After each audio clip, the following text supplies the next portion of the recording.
The Cubs continue to celebrate Wrigley Field's 100th birthday, and the Cubs' first opponent in 1916 here at Wrigley Field, the Cincinnati Reds, provide the opposition tonight as WGN Sports on the U brings you the Reds and the Cubs in Game 1. Great to have you with us, along with the birthday boy, Jim Deshaies. I'm Len Casper. Happy birthday, partner. And the Reds are here. They're at 500. They have not been above 500 all year. We're used to Votto, Phillips, Bruce being the big guys, but there's some other names in that lineup, too. Those are the usual suspects. We're going to take a look at the unusual suspects. Great movie, by the way, Usual Suspects, one of my favorite. But these guys really stepping to the front this year. Todd Frazier, third in the National League with 17 home runs, leads all third basemen. Billy Hamilton figuring it out. The speed, of course, a big part of it, but he's got a 10-game hitting streak. And Devin Mesoraco, his home run to bat ratio, the best in the National League. His OPS closing in on 1,000. And a great pitching matchup tonight. These guys might end up being all-star teammates. Yeah, interesting when you look at the numbers on these two guys. We know the Jeff Samardzija story's pitched so well all year long, but run support has been a big issue. So despite that 2.60 ERA, he's just 2-6. Run support not a big issue for Alfredo Simon, but what a breakout year he's having at 33 years of age. A career best, 10 wins. That's tied for the league lead with Adam Wainwright. It's been a struggle for the Cubs against these Reds as their ace will take on a Cincinnati ball club that has beaten the Cubs 17 of the last 19 times they've matched up here. Reds and Cubs are next.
Great times are waiting.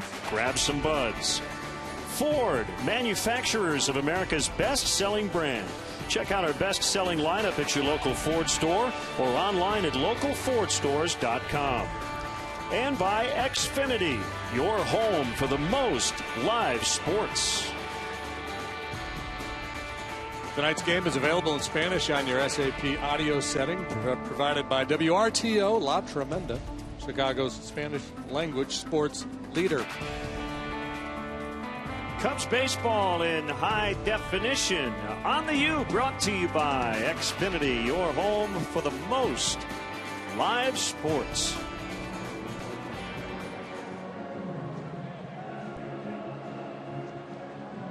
Mid-70s for the temperature. Not much of a breeze at the moment. Very pleasant. Yeah, it makes Tom Skilling proud. We don't mind that it's not blazing hot here. Beautiful. Yeah, really nice. The umpiring crew. Dale Scott, the crew chief. Reds to wear the mask tonight. Dan Iassogna's at first. C.B. Buckner at second. Hal Gibson at third.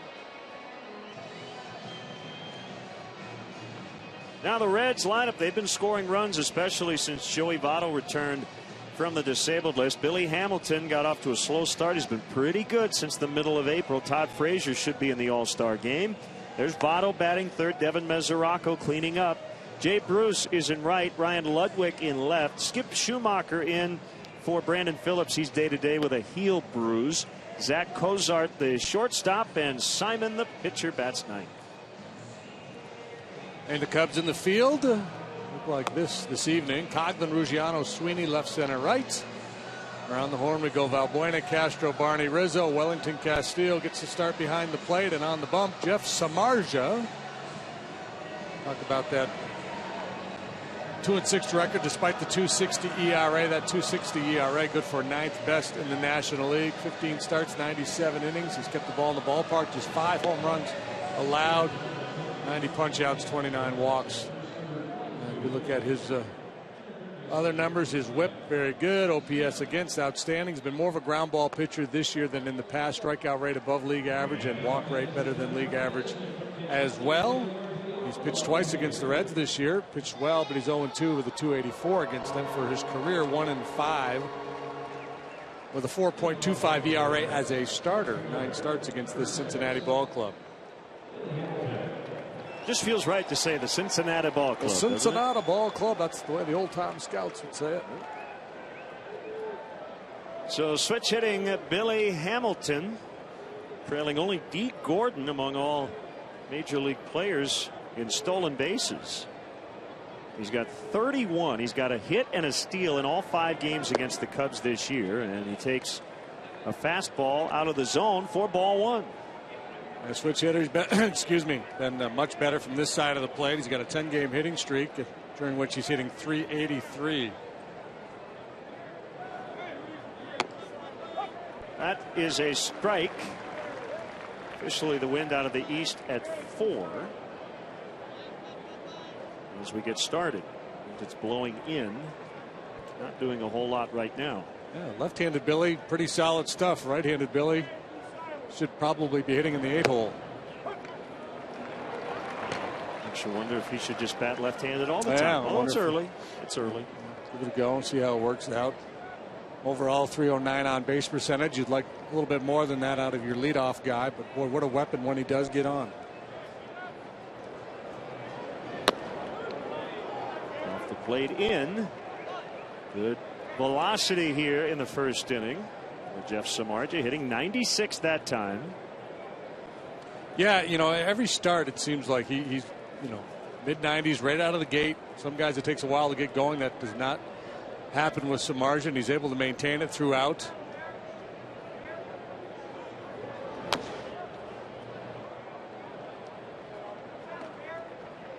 You would think, you know, every now and then he'd have a start where his arm was just a little fatigued, didn't have the jump on the fastball, but that has not been the case.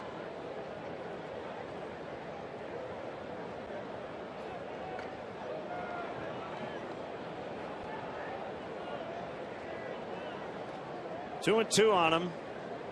Todd Frazier on deck. Samardzija wants the fastball in. He's out over the plate, and a roller that just snuck under the glove of Darwin Barney, and Hamilton is going to make second. How about that?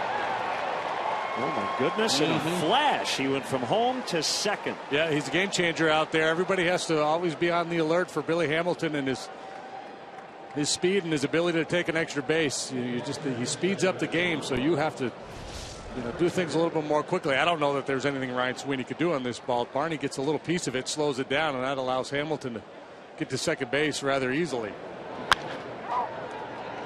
He's now 5 for 8 against Samardzija, and as JD mentioned, came in with the 10-game hitting streak, now at 11. And he might try to steal third too, as Frazier takes ball 1. Remember, Joey Votto had moved up to the 2 spot earlier this year. 23 games at a .430 on base percentage, but all of a sudden Todd Frazier having the year of his life, so he bats ahead of Votto in their lineup with the first baseman batting third where he usually is. And that's going to give the Reds a very early 1-0 lead. Hamilton trots home.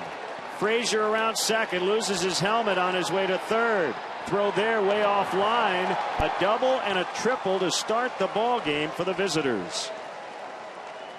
A little bit of an unconventional double by Hamilton here. Frazier whacks one into the alley in right center, and this is what he's been doing. This off-field approach is something that Frazier's really been able to exploit this year. Fastball out over the plate a little bit.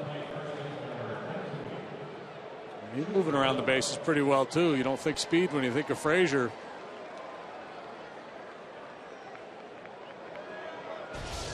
Reds here with a great chance to put a crooked number on the board in the top of the first.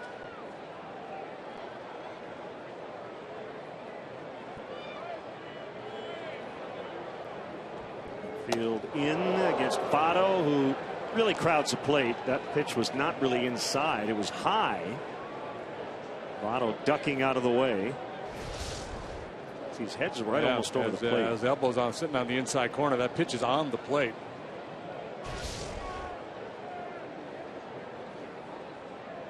And the 1-0 is a pitcher's strike. Well, I think with the rise of Mesoraco and Frazier swinging as well as he has is giving Brian Price some flexibility, and now he's got his lineup set where he can go right left through the middle with Frazier, Votto, Mesoraco, and Bruce. Hit hard, but right at Barney. So Frazier's going to have to hold at third. That's the first out. That was pretty good. Frazier and Barney having a little bit of a stare down there.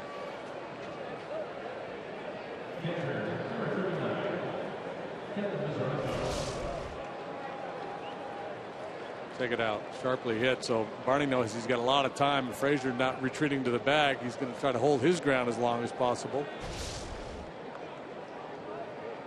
Mesoraco has 12 home runs.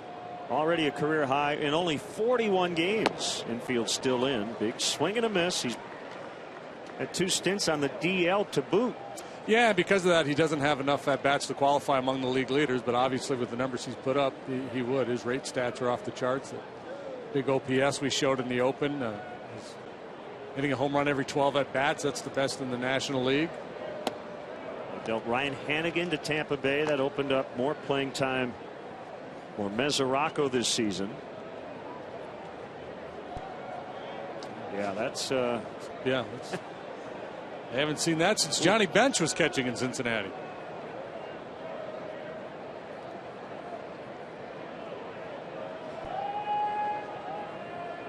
Reds have won 8 of 11. And he went.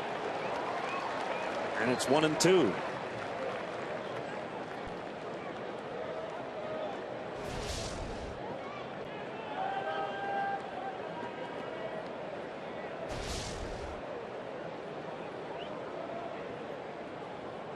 Got a 3-game home run streak coming into action tonight.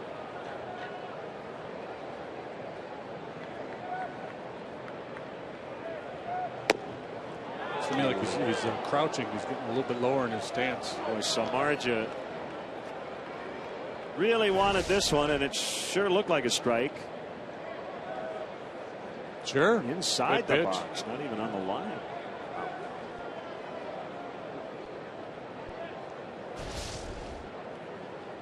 Dale Scott.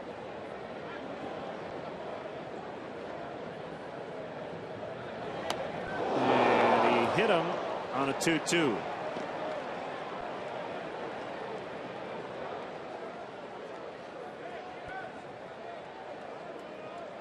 One of their athletic trainers will come out and check on Mesoraco. He just kind of waves him away. 95-mile-an-hour fastball running in, catches him on the forearm on his right arm, I believe. Yeah, maybe wrist. Oof. Wow.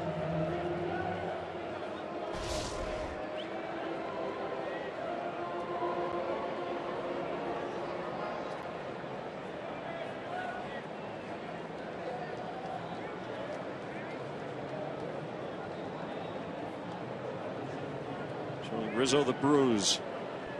Here's Jay Bruce, first and third. So the double play tandem can back up a few steps. Shot to turn 2 here if he can get a ground ball. Swing and a miss. Split finger pitch. Jeff's been using that more frequently in recent starts. Early in the year, he didn't have the feel for that pitch, but lately he's gotten good results with it. He trusts it a little bit more. And boy, it's such a good weapon for him against left-handed hitters. You got a guy like Bruce with power up there looking fastball early. And a really nice splitter. I caught the inside. 0-2.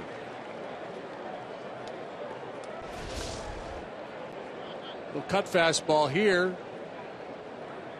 Gone with a off-speed pitch to get started on the edge, and then catches the inside corner at 94.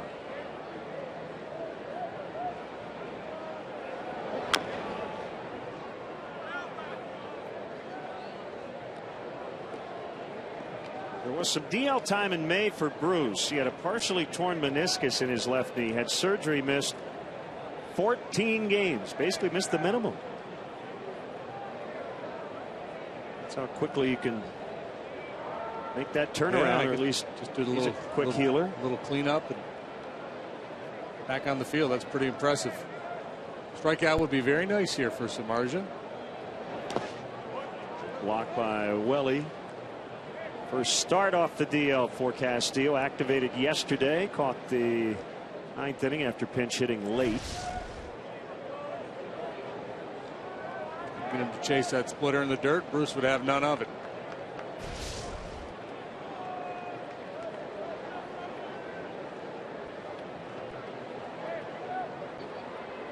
Reds fan in the bleachers tonight. Samardzija's 1-2. Another dirt ball, 2-2. Now the Reds have simply dominated the Cubs here the last few years. I mentioned it off the top. 17-2 in this park since late 2012. If you go back to 2010, the Cubs are 20-50 against Cincinnati since May 8th of that year. And Bruce strikes out. That's a big one for Samardzija, as you mentioned. And 2 down in the inning. A chance here to get out of it with only 1 run allowed. What a job it would be. Just great execution, sticking with the game plan. Bruce showing patience with those first couple of balls down in the dirt, but I think he convinced himself as he got deeper in the count that he was going to get a fastball, and he starts to cheat. He gets started early and fooled by the good action on the split finger pitch. Just talk about pounding the zone. Well, there was an instance of Samardzija pounding the dirt and finally getting Bruce to chase.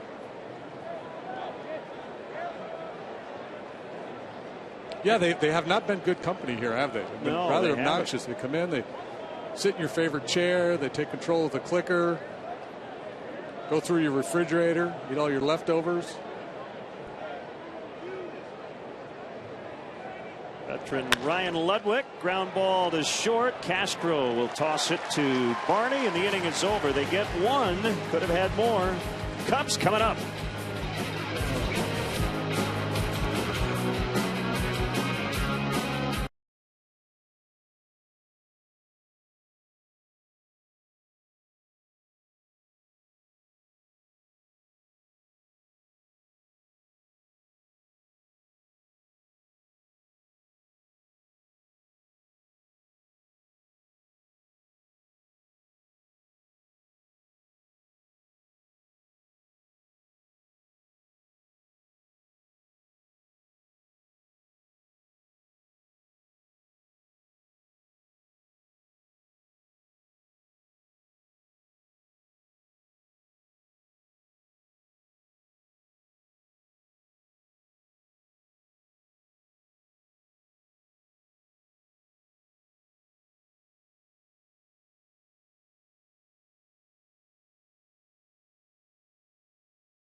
to you by Mazda and the 2014 Mazda 3 with seamless connectivity. Continuing to rotate guys in the outfield. Coughlin in left. Ruggiano in center to start it. Rizzo, Castro, Valbuena, 3, 4, 5. Good to see Castillo back in that lineup. Ryan Sweeney's going to play right and bat 7th. Barney 8th and Samardzija 9th.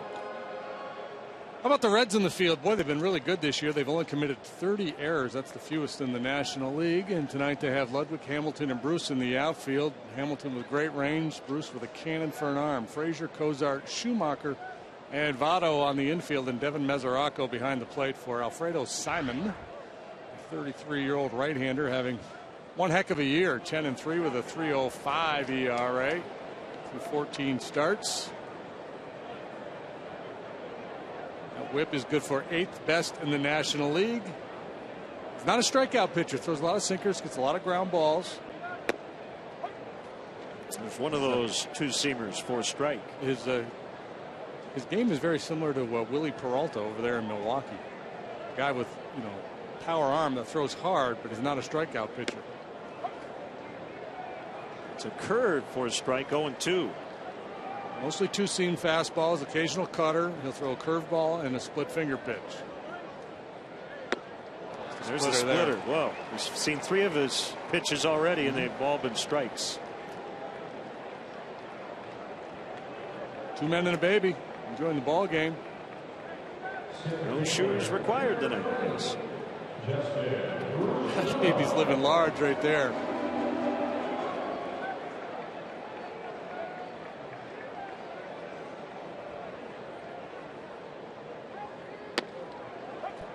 Strike on Justin Ruggiano, trying to snap an 0 for 13. Simon has won all 4 of his starts here in the month of June. 4-0 and a roller to Zach Cozart. Dug out on the backhand by Votto. It's Alfredo Simon stand in the National League in terms of W's. Well, how about Major League Baseball? Just behind Tanaka. And then he and Wainwright tied for the National League lead. Mark Burley also with 10 W's. Yeah, he basically in spring training was slated to be their 5th starter, with Matt Latos recovering from elbow and knee surgeries. And then Latos came back, and Simon's not pitching like a 5th starter. So he remained in the rotation. Tony Cingrani was put in the bullpen and eventually demoted to the minors.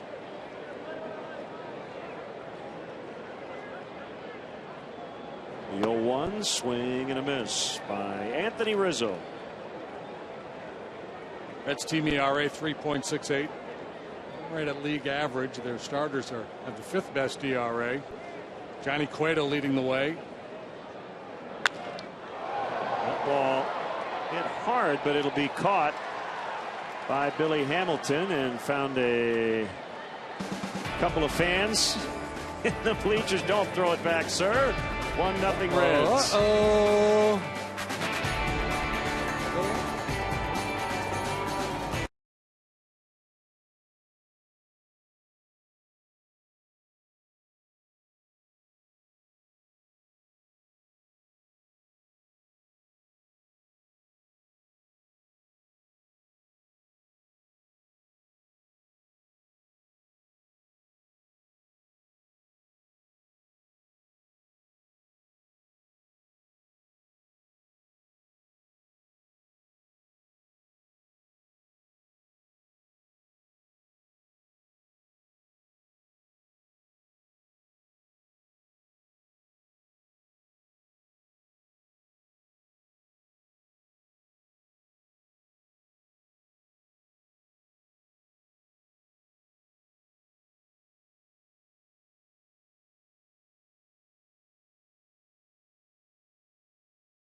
Underway here in the second. Skip Schumacher playing second base tonight. Brandon Phillips injured himself in the ball game yesterday against the Blue Jays on a backswing, suffered a bruised right heel. Schumacher started the year on the DL. Dislocated left shoulder, suffered in spring training, came back in early May. Former longtime Cardinal, Dodger last year, now with the Reds. 2-year contract. Generally a singles hitter. He hits the ball on the ground a lot. 283 lifetime batting average. And Samardzij's pitch is fouled back to the screen.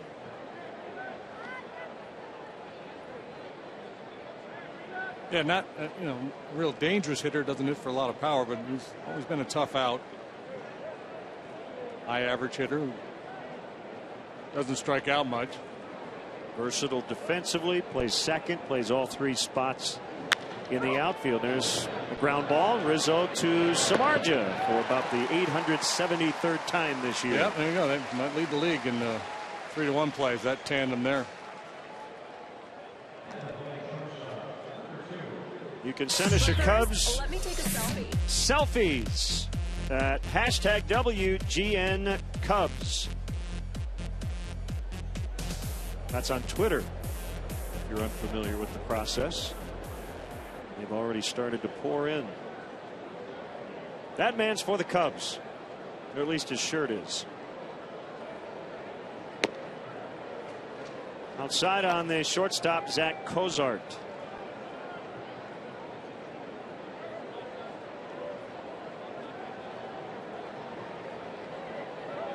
Mentioned their defense. Certainly Cozart is solid at short. You could argue they're one of the top 2 or 3 best defensive clubs in all of baseball.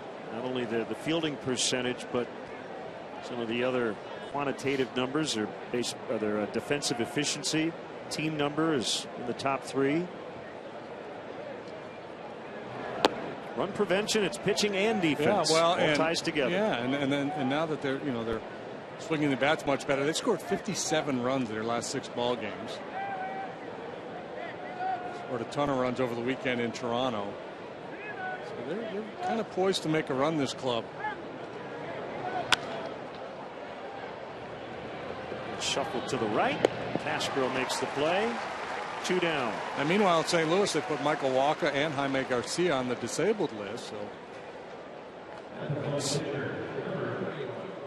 maybe putting a move on St. Louis here in fairly short order. They trail the Cardinals by 3 games. They're 8.5 games behind the first place Brewers.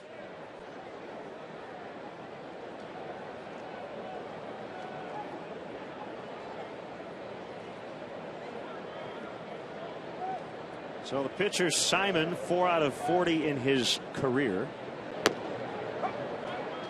It's a 100 batting average, but having a terrific offensive season. 103. It's better than 100. He's trending up.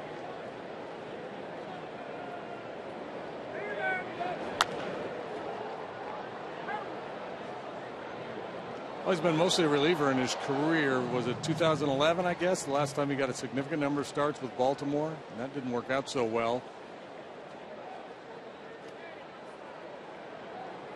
The ERA was near 5 that season. Really good in 63 relief appearances last year. 36 the year before that with the Reds. Really has put a nice shot in the arm for the Cincinnati Reds.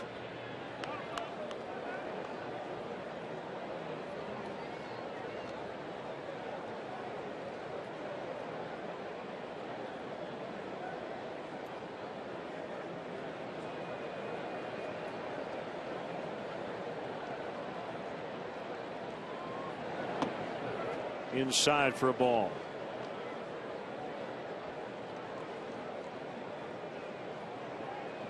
Samardzij right off the bat gave up a double to Hamilton, a triple to Frazier. But then he was able to get out of that inning with no further damage. Yeah, pretty impressive stuff. The third base man on third, nobody out, and he's able to strand that base runner. Talk about limiting damage. Just great execution by Samardzija and all those at bats. The way he pitched Bruce. Even the ball that hit Mesoraco. I mean, it was a good pitch.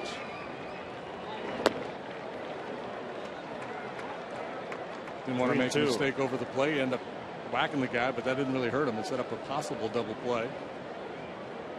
Well, here you guys just kind of play a little catch with Welly. Like picking the 5-pin. Missed the 5-pin. 2-out walk to the pitcher. I think that means you have to buy the next round when you miss the 5-pin.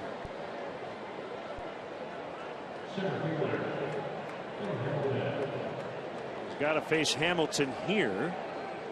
Although if he hits a gapper, he might pass Simon before the pitcher gets to second base.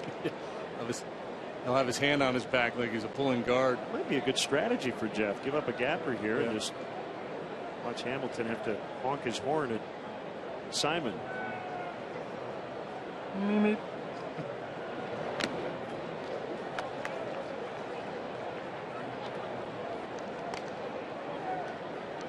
No tailgating, sir.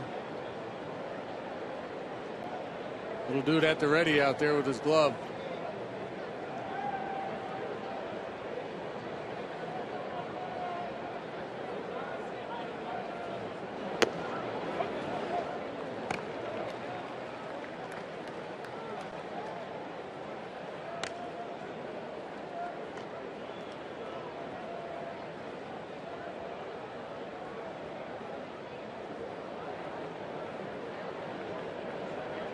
Rizzo plays behind the runner, and the 0-2 to Hamilton's way outside. 1 ball and 2 strikes.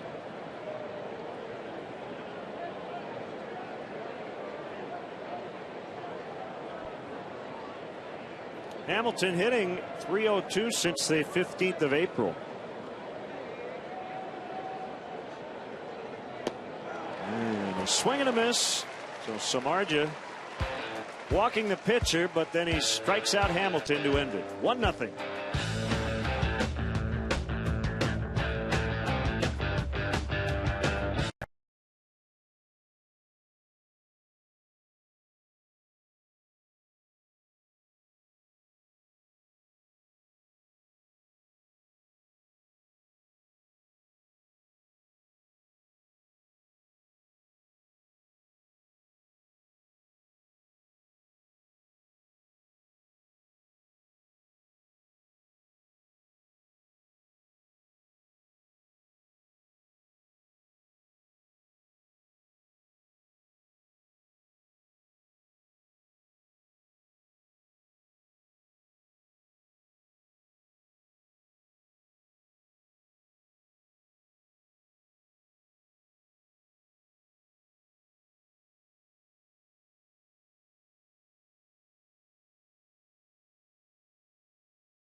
Last 3. Here's a high drive deep into left field. Trayvon Robinson back, but it's gone off the principal backlit sign. Chris Bryant, get out of my yard. Fastball hit high and deep into right center field. Peterson going back, looking up. Bye-bye, bye-bye baseball. The Cubs are ahead in a Chris Bryant home run at 6-5. Rocks and throws. Pitch down the middle, hit high and deep into center field. Peterson going back, no room for Peterson. Bye-bye, bye-bye baseball. Socked out of here by Chris Bryant, and the Cubs are ahead 4-3. 26 home runs combined. 4 hits at AAA. They've all left the yard. And Iowa, a winner today over Albuquerque, 4-3. Pretty impressive stuff.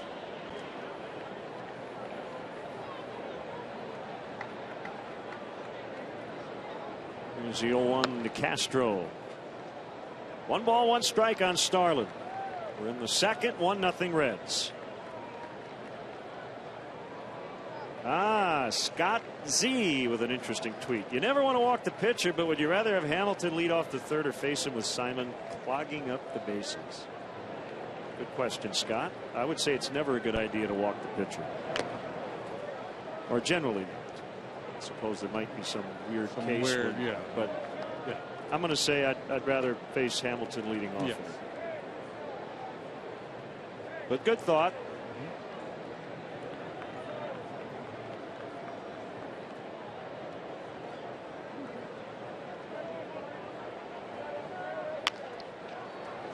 Frazier will scoop it up.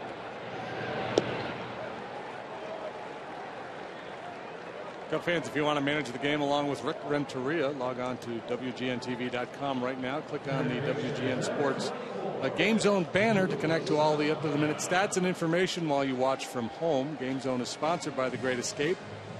Pools, patio sets, play sets, hot tubs, and more. Yeah, I don't generally love the whole base clogging business that you occasionally hear about. The Paul Konerkos and Jim Thomes and guys like that of the world. If they're clogging the bases, that means they're on the bases a lot.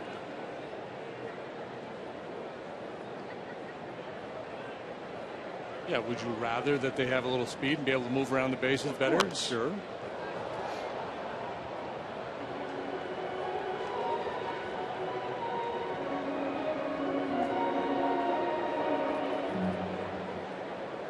My bigger concern would be if you don't get Hamilton and Frazier comes up there with 2 guys on base with his power and the way he's been swinging it lately.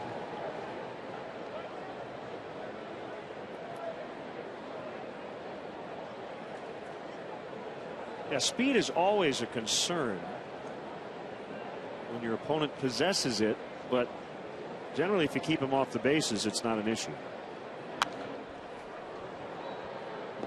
And that's why in the first couple of weeks of the season, not that there was panic in Cincinnati, but Hamilton replacing Shin-Soo Choo, who was an on-base machine last year. We're talking about maybe 100 stolen bases, but then he couldn't get on base. Well, he's rectified that and has become a big-time weapon atop their order. Now Buena pops it up. This will make the seats. Yeah, they're in the lower third in the league now in walks. Last year they led the league in walks with the Chu and of course Votto, and Votto's been on the DL some this year. So that, that's the trade-off. You had the great on-base presence. That's gone. Now you got the speed at the top of the order. And again, this kid is trending upward with what he's been able to do with the bat lately. So, if you could end up getting a 330 on-base percentage out of him with his speed, you take it. Yeah, probably. Right now 311. But again, that slow start.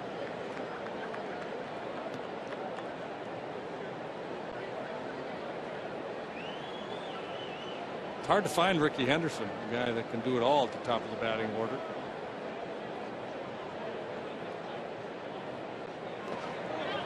Buena went that time. He was appealing at the same time, and it didn't help.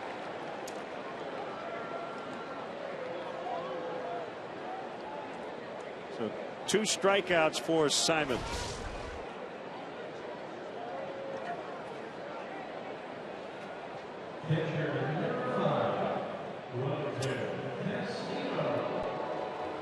Well, he's kind of pointing down there saying, Trip Gibson, don't call that. Make plans to visit Wrigley Field this homestand. We continue the 1950s celebration. Visit WrigleyField100.com for info on all the planned festivities. Tickets are available for each game, including a day-night doubleheader this Saturday, June 28th against the Nationals. Cubs.com for seats today.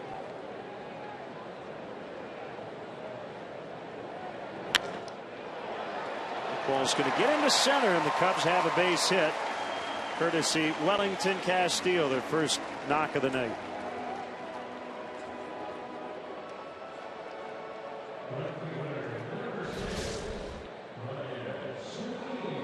Got a tough pitch. Down and perhaps off the outside corner. Didn't crush it, but he got enough of it. Matt Carpenter has a .374 on base percentage to lead the league and lead off on base percentage.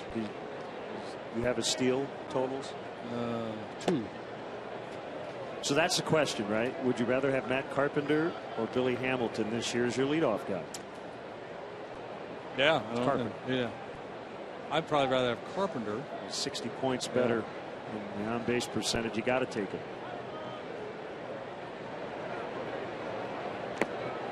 Well, you said you can't have Ricky Henderson. Well, you find Ricky Henderson. You can. He's 55. Probably still get a bag for you. Yeah. Played until he was 44.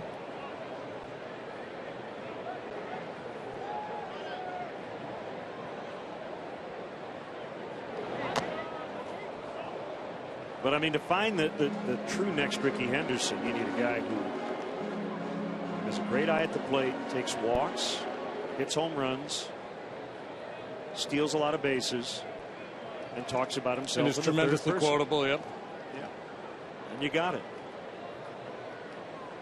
He was like a 9-tool player.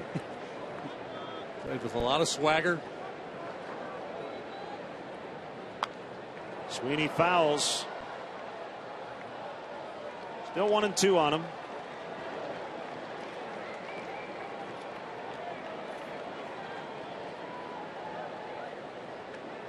Barney on deck. We're in the second. 1-0 Cincinnati.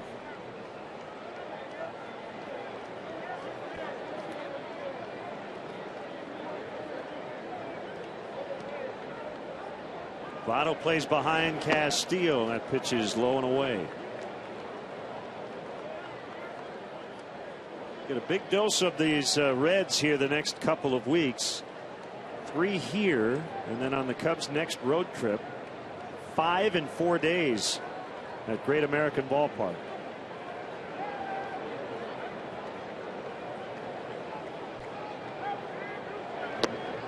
Swing and a miss by Sweeney, and the inning is over. After 2, 1-0 Reds.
smaller. That's good to see. Sponsored by Illinois Bone and Joint Institute, helping you move better so you could live better. Visit IBJI.com.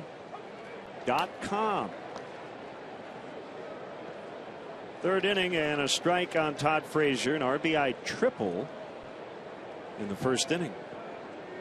45th RBI, first triple of the year for Frazier. He has more homers than anybody in baseball this month, 8.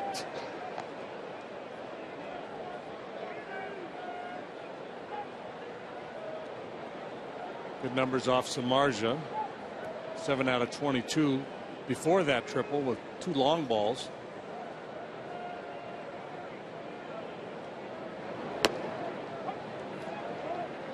Slider strike.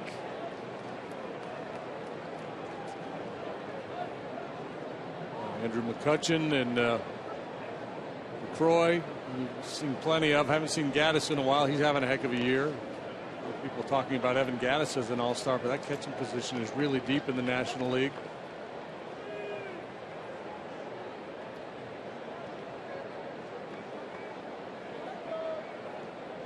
Yeah, you know, it just kind of is the way it is in pretty much every sport in terms of all-stars. It's about the best first half. A nice job of hitting by Frazier as he pokes that one out in the right, and he's going to try for 2. They've got a shot at him. He is out. What a snag by Castro on the throw from Sweeney. So Frazier taking a chance, and he gets gunned down.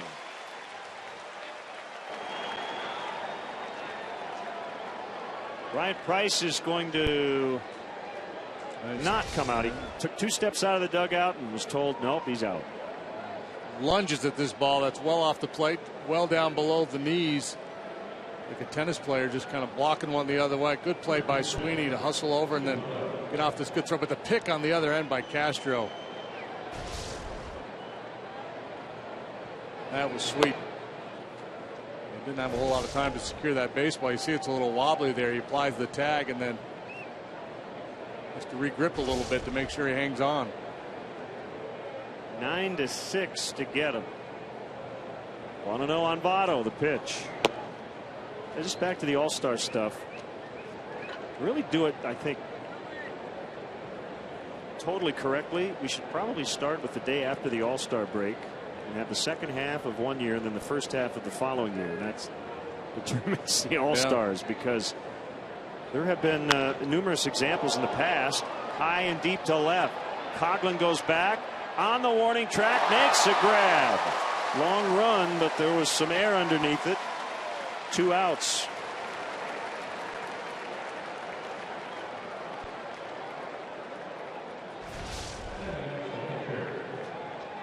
Into the well goes Coughlin, and Votto's bid for extra bases will settle into his glove. 2 good plays by the Cub outfielders here in the third.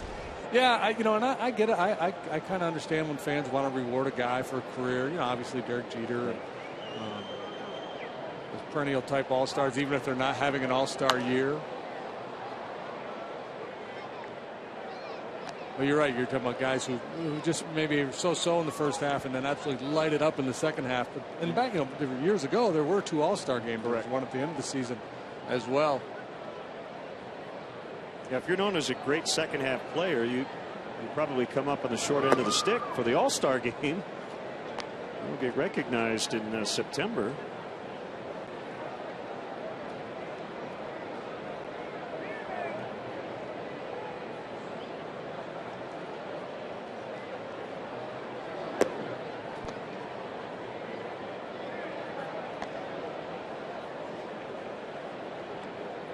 Do you like the idea that every team has to have a representative? Well, not at the cost of a deserving player. I mean, if you want to expand rosters to make that happen, I'm okay with it. Haven't they? I mean, gosh, yeah. What, 34 guys?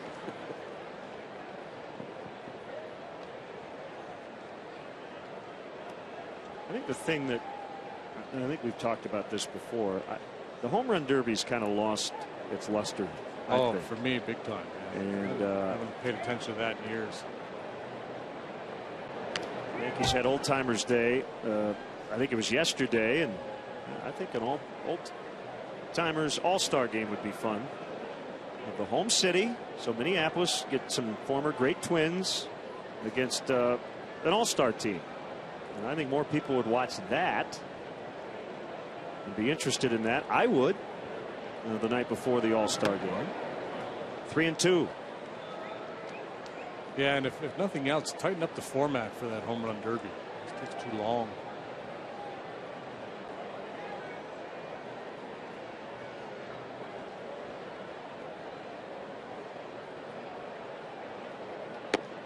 Mesoraco takes ball 4. He was reached twice. Hit by a pitch and now a free pass. Second walk of the night for Samardzija. This one makes a little more sense. First one with the opposing pitcher. Here he walks the guy who's really been swinging it well. Mesoraco, as Len mentioned earlier, home runs in his last 3 starts. So you have a guy come in red hot. He's hit a lot of home runs, hitting for a high average. He gets hit and then walks. That's not all coincidental. No. I mean, you tell yourself, look, this guy's swinging it well. We got to make sure we make quality pitches with him. And if you remember the last at bat, thought I had him struck out on a fastball on the outside part of the plate. Didn't get the call, so you didn't want to show him another one out there, let him lean out on it. So he tried to throw that runner in on him. And against a guy like Mesoraco, the way he's swinging it, you'd rather miss in and hit him than have it leak out over the plate. That's a fair ball. And it's going to slow down in the grass out there. Picked up by Sweeney. And Mesoraco's got a hold at third. And a 2-out rally here. A walk to Mesoraco, now the double by Jay Bruce.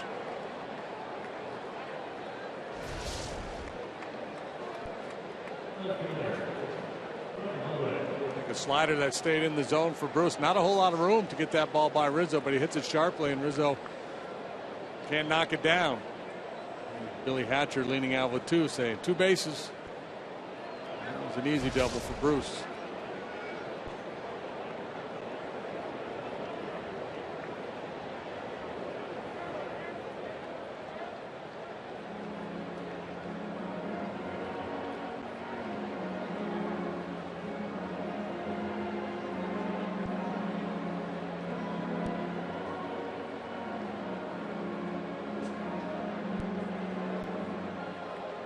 If you wanted to get real fun for the All-Star game,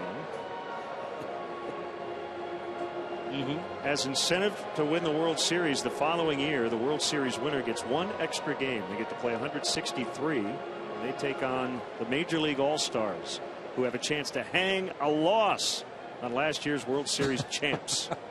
And then it would count. It could prove to be a tiebreaker at the end of the year. Make it a regular season game.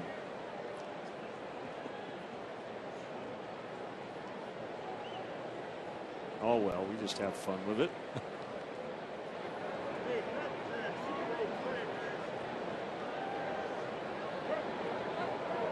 Here's Ludwig, second and third, 2 outs. Not playing every day. Schumacher and Chris Heisey occasionally getting some starts and left, but Ludwig hot. Even hitting .452 over his last 10 games.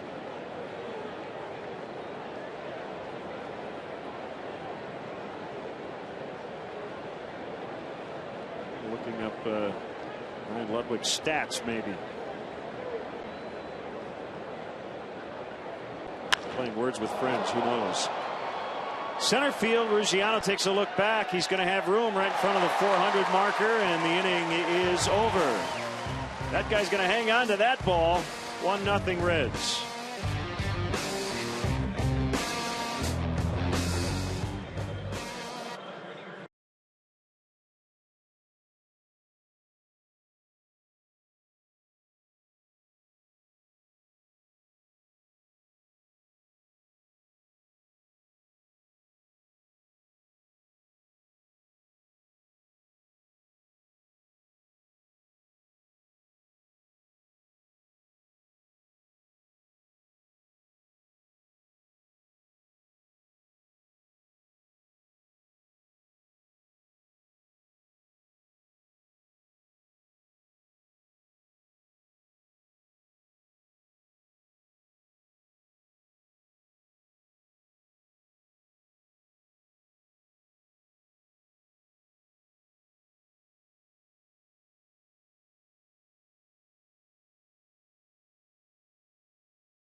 100th moment, and this one definitely in the top, 3 or 4 Wrigley Field moments.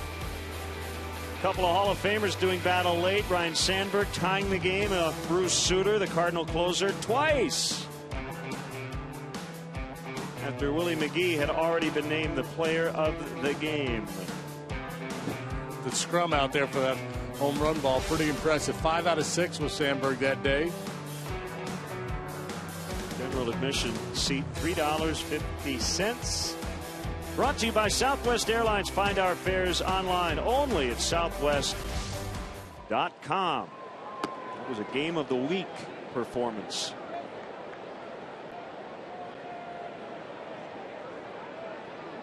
And it was also your birthday, as is today, as is our executive producer Bob Vorwald, and my mom. Happy birthday to all. And everybody else whose birthday falls on June 23rd. Patrick Mooney. Is it his birthday? Celebrating a birthday today. Right.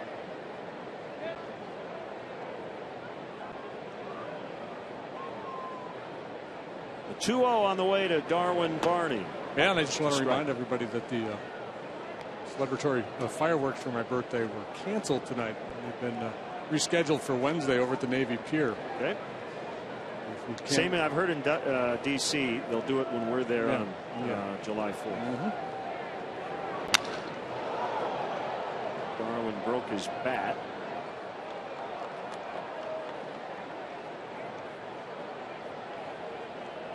Simon pitching with a lot of confidence, just the way you can tell his body language out there.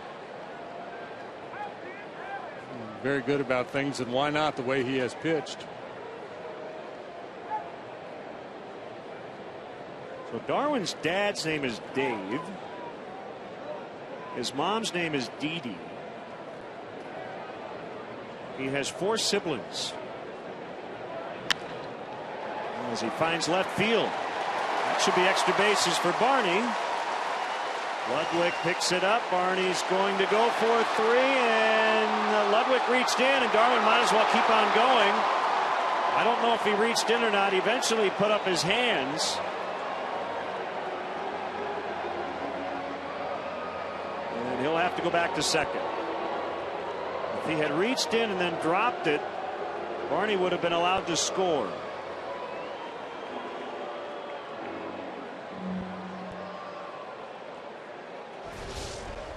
Darwin hitting the ball with a little more authority of late. And he's got the easy double, and then Ludwig thinks about it and then thinks better of it, and he makes a wise decision.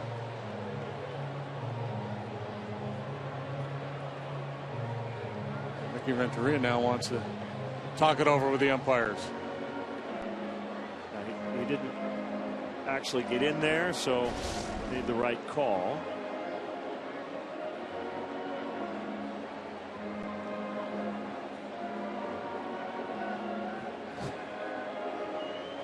Ricky wants this to be private. Yeah, he wants the cone of silence.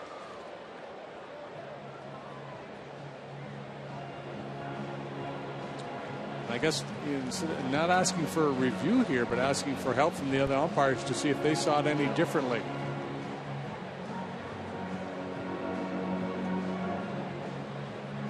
He's okay, right, as long as he doesn't actively pursue the baseball in there. Yeah, and I think common sense has to rule here, and it didn't look to me like he really reached for it. I would say he thought about reaching for it and couldn't find it. And then I would say they made the right call.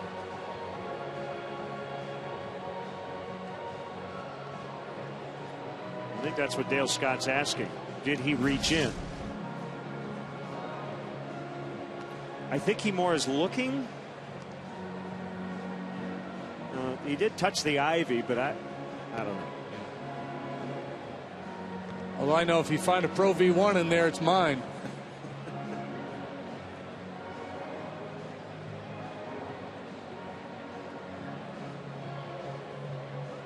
So it looks like Dale Scott's going to tell Ricky this is our decision, and he will remain at second.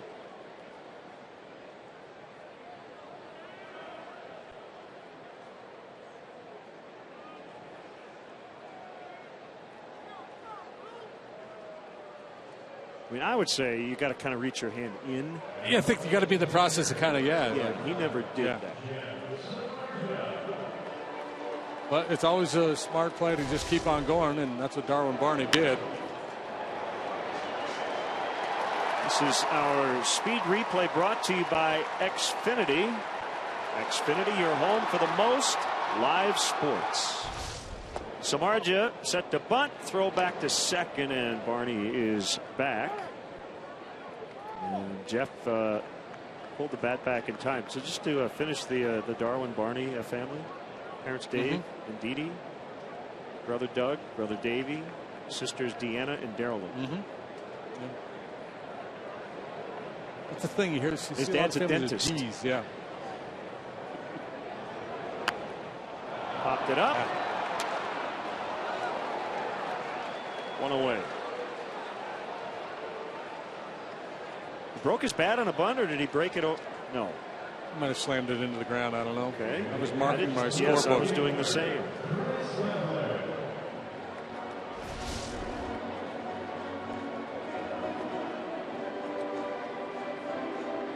Did break it over his leg. Did a sombrano. Bo Jackson, yeah. Careful, Jeff.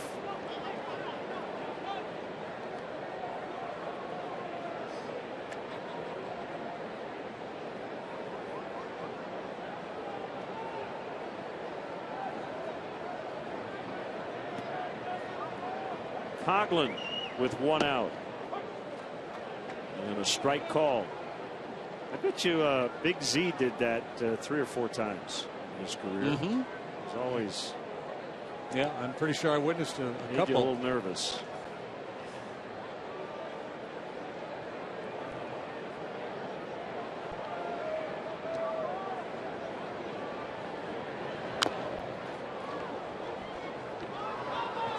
I would probably break my leg if I tried to do that.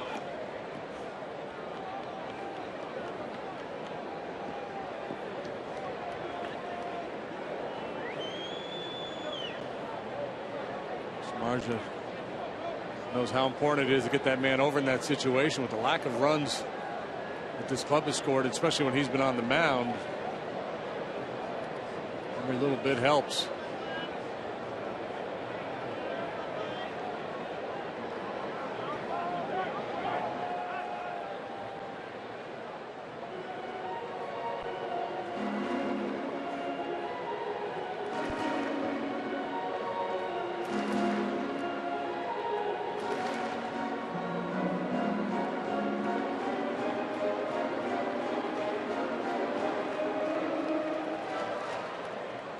Two strikes on Coughlin.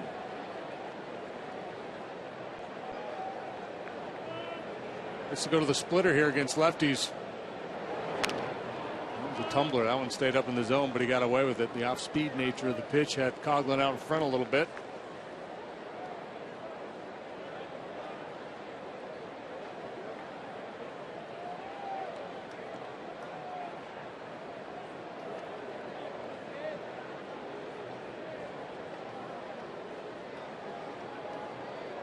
Simon has beaten the Cubs twice this year, both times in April. Finals of 4-1 and 3-2.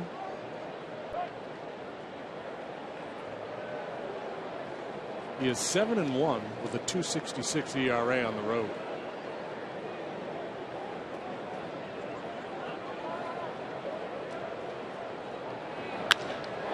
Lined and caught. Could be a double play. It is not. Barney got back. I don't know how he did it. He took off on a dead sprint toward third. Hamilton with a bit of an off-balance throw.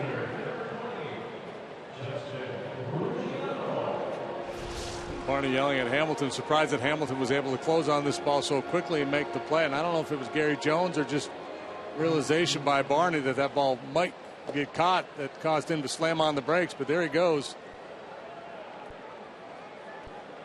Back in the nick of time. There's Jonesy. 2 down. It's Ruggiano. Cubs have wasted too many leadoff doubles this year.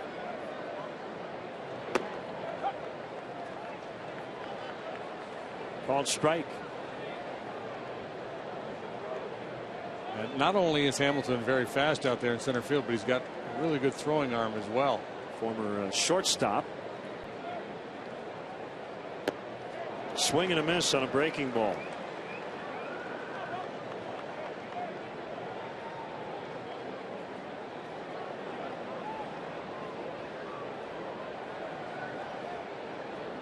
He converted to the outfield last year, in fact.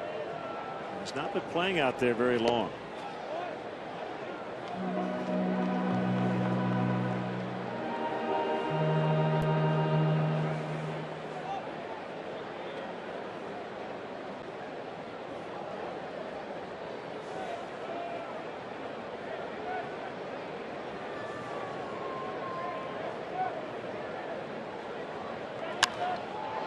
High fly ball to center, and this will get Simon out of it as Hamilton makes a grab. 2 hands on it.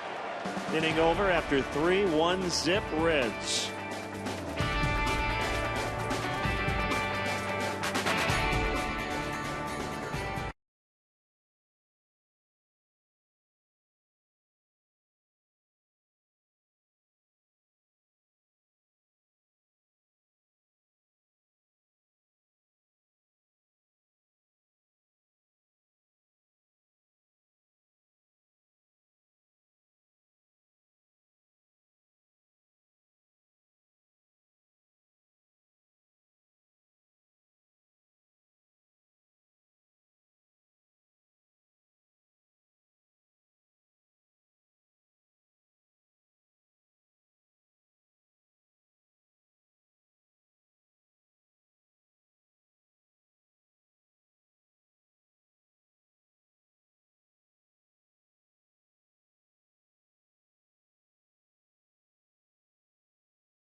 Enjoying the ball game tonight. Need to get a Cub hat. I agree.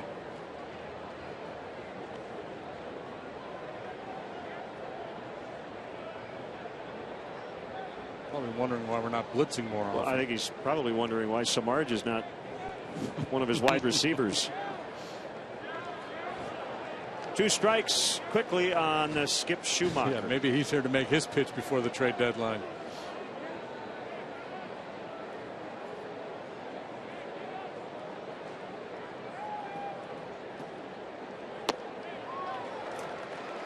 Quick work of Schumacher. So this Friday the Cubs take on the Nationals at 3:05, and if you're one of the first 20,000 fans at the ballpark, you'll receive a Wrigley Field 100 tote bag presented by the MLB Network. Tickets on every level are available, so visit Cubs.com today.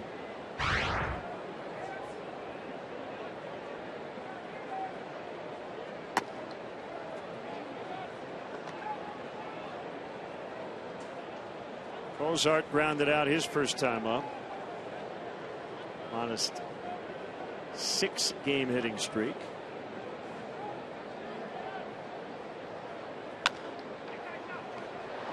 Fair ball, backhanded by Valbuena. 2 away.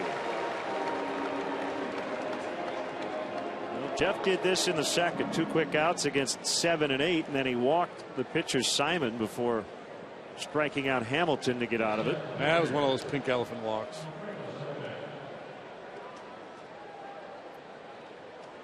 We'll be fooling around here.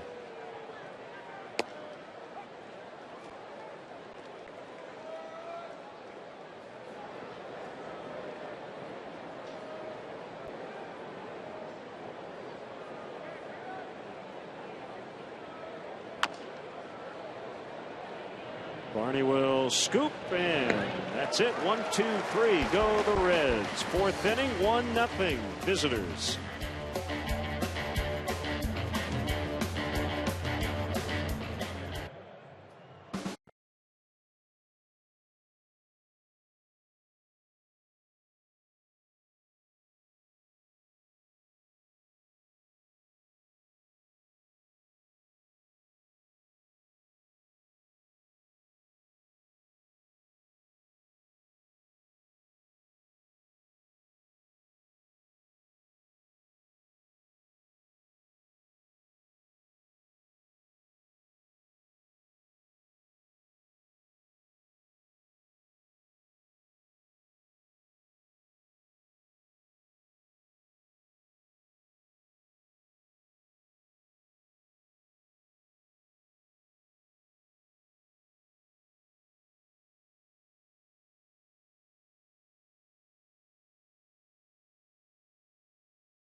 Welcome to Captain Schneider. The Cubs and Bank of America thank you for your service, sacrifice, and dedication. Captain Matthew Schneider, Army 2000 combat medic, has served more than 13 years, currently a physician assistant in the Illinois Army National Guard. Good to have him here tonight.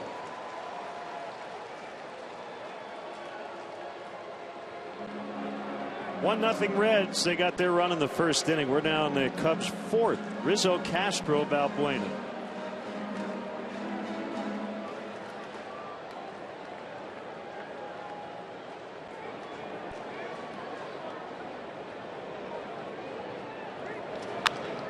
And that ball lined into right for a base hit. Second straight inning, the Cubs have a leadoff hit. 6 hits in the ballgame yesterday for the Cubs. They were held to 1 run. That came in the 9th inning. 4 of their 6 hits came in the last 2 innings. They did nothing against Brandon Compton, the starter for the Pirates, through 7 innings last night. Here, the at-bats, the swing's a little better here off Simon. They've made much better contact across home plate yet. Rizzo's hit the ball hard twice. Barney hit the ball hard last time up. Coughlin lined out last inning. So indications of things turning around a little bit. Now, Compton did not even get to 90 pitches, and kind of wondered why Clint Hurdle didn't put him back out there for the 8th, as you mentioned yesterday. When you got Watson and Melanson, you really only need 7. But I read a quote from Compton after he was surprised his pitch count was that low, so he might have been pretty fatigued. But he was really good. Yeah, and again, it's just become the formula. Most managers feel so comfortable with their 8th and 9th inning options that regardless of how the starter's going, unless it's your Johnny Cueto type guy, your ace, most managers are going to hand the ball over to those late inning relievers. Not saying it's right, not saying it's wrong. I'm just saying that's kind of the norm.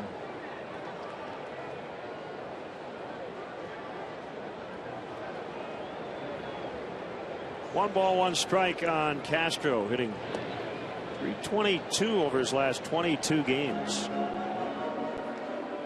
With power. Yep, slugging over .570 during that time.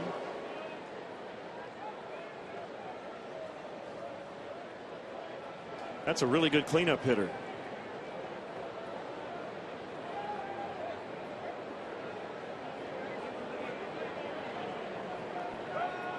I don't know, JD. Maybe putting him in the 4 spot was exactly what he needed. You don't look at him as a 4 hitter, but everywhere he's hitting the lineup, he has said it. His hitting coaches have said it. His managers have said it. He's not going to change. He's just going to do what he does. But he's actually doing what a 4 hitter does. Yeah. So maybe he's waiting for his pitch a little bit more now. I don't know. And it's kind of that chicken and egg thing. I think it's more it was coming. You know, I think he was driving the ball anyway, and because he was swinging it better this year, that Rick Renteria thought, felt comfortable about putting him in that position. That's probably a better answer. I don't know, and I haven't talked to Starlin about it. My guess is he hasn't really changed his approach. He's just looking to be aggressive, to hunt fastball. Well, he just hunts the ball. He just looks for the ball somewhere close to home plate and takes an aggressive swing. He's been hitting between Rizzo and Valbuena. It doesn't hurt. Cubs facing a lot of right-handed starters here lately, so maybe they've chosen to go after Castro a little bit more than the 2 lefties, and he's made him pay.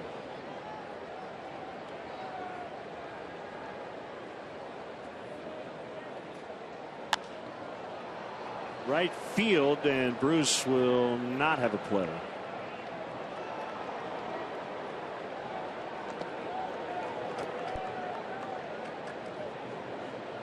The other thing is, basically for the last 2 months, he's hit in 1 spot in the order, and that can't hurt. No, and I think too, we looked at the numbers on him the other day. His walk rate's up a little bit, so he's showing a little more discipline.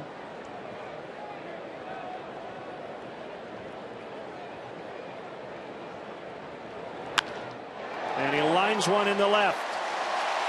Ludwig will pick it up. Rizzo trying to get to third, and he will. It's a double. Second and third, nobody out. Well, I'm glad he did that, because for me, that's exactly the difference between Starlin and Castro. He's been turning on fastballs. Last year, he got beat by a lot of fastballs. I think he got so concerned with that slider off the plate that he was chasing. He kind of let that creep into his mind, and he was behind a lot of fastballs. This year, he's turned on a lot of good fastballs at the middle part of the plate and in a little bit. Pitched that last year because he was so wary of the off-speed pitch he would get jammed by, or a lot of times would just lock up and freeze and not attack.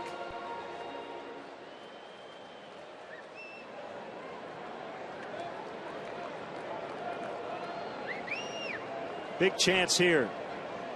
2 in scoring position, 0 outs.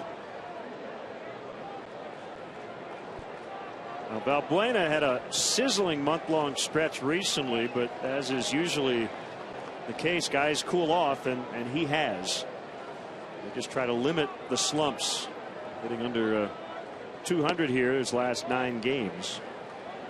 And a strikeout victim in the second. Yeah, the old Johnny Bench line. Slumps are like a soft bed. Easy to get into, tough to get out of.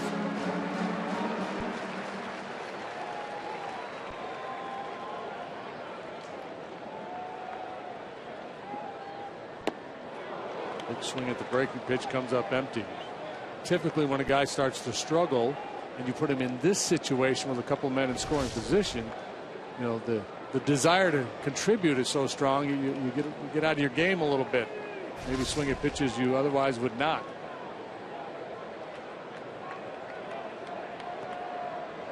One ball, 1 strike. The kick, the pitch, 1-2.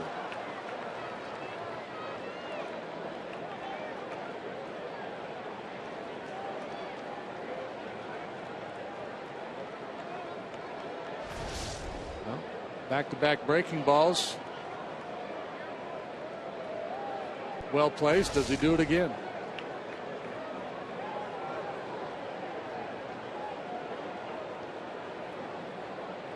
Seems like they want to come off that pitch at least one time. In the air, this might tie it. Bruce has got a good arm. Rizzo's going to have to stop.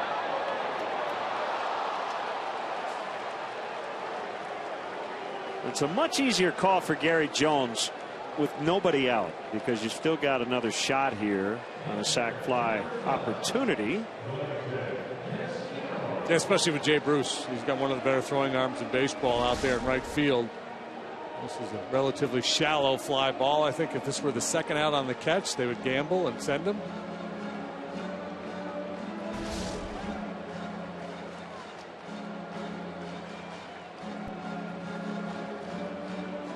So the Reds are going to play their middle infielders back. Actually going to play Frazier back as well. Votto possibly could throw to the plate. A sharply hit grounder his way. Well, he backs up a step or two. So contact here. That's what Castillo wants, and hopefully good contact. Stay tuned. A little later, the 7th inning stretch. It's brought to you by Budweiser, the official beer of Major League Baseball. Great times are waiting. Grab some Buds. Sting is here, and singing with a group with the Last Ship cast.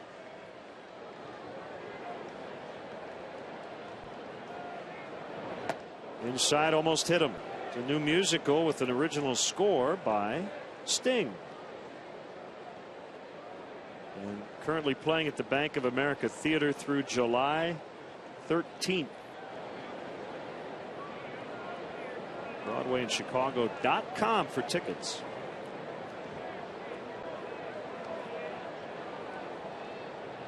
1-0 pitch. 2 balls, no strikes. Sweeney on deck. Cubs threatening as they trail 1-0 in the 4th.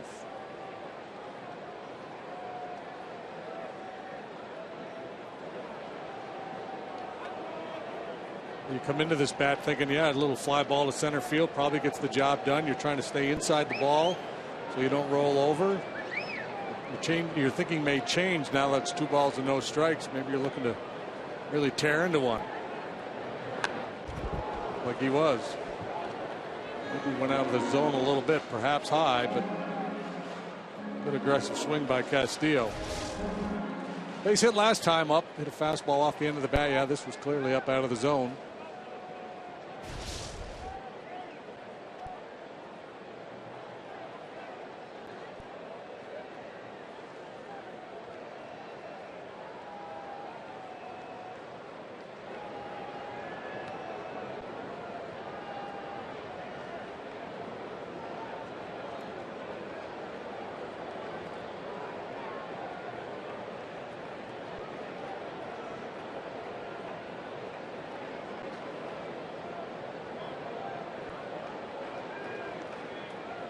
Mike Leake getting some counsel from Billy Hatcher. Rizzo's got to head back to third. Castillo bounces out, and now it is up to Sweeney.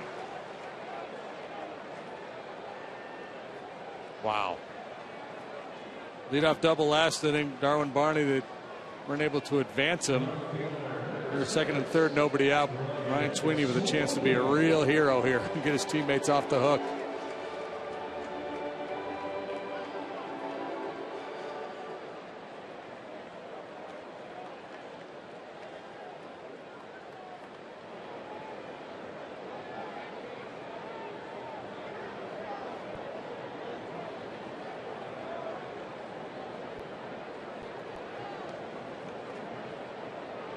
And a pitch to Ryan off the plate inside. 95, good heat from Simon. And the percentage of getting a run drops precipitously with 2 outs. Cubs way below average.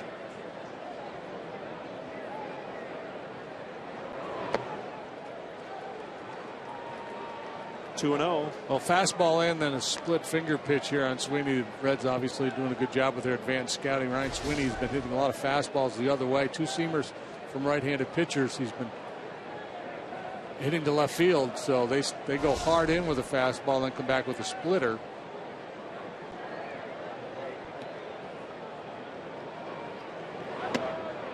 Another splitter.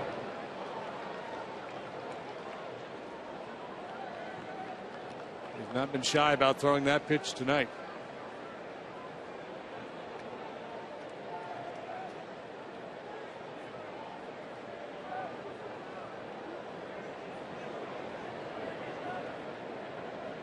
Rizzo singled, Castro doubled. That's how the inning started. But then Valbuena flied to short right. Castillo bounced to the mound.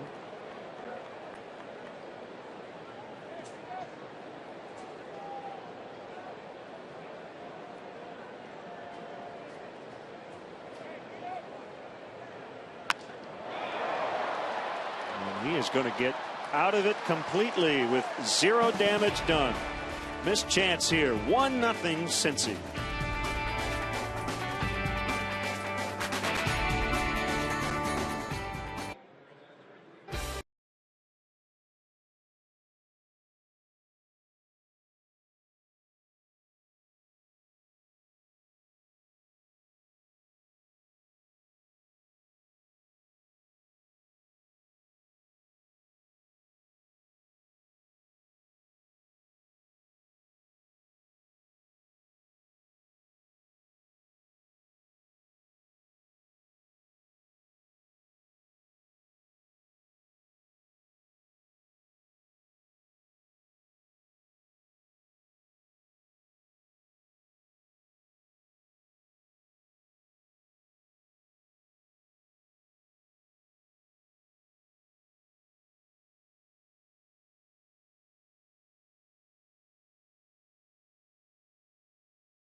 Upcoming schedule under the lights here for the next few days.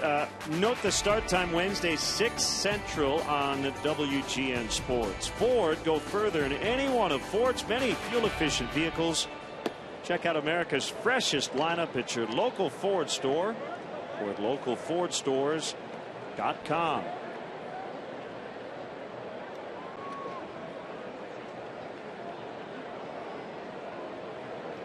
Pitcher has escaped a big-time jam. Unfortunately, in Samardzij's case, he had already given up a run.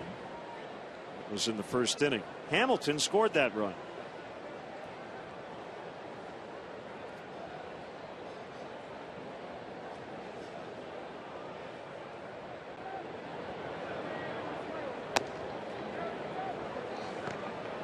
Two and one. Have to obviously respect his speed, pinch in at the corners and tighten up a little bit on in the middle infield as well. Barney and Castro each a step or so closer to home plate than they normally would be. Hamilton's got 4 home runs. 1 off Samardzij in Cincinnati. It was the first of his career back on April 29th. He's hit 3 this month.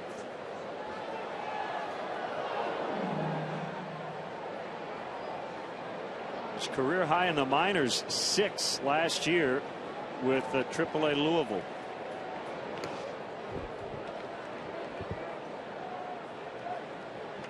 thought about that pitch again, he might have swung at it and reached first on a wild pitch. Might turn that into a double.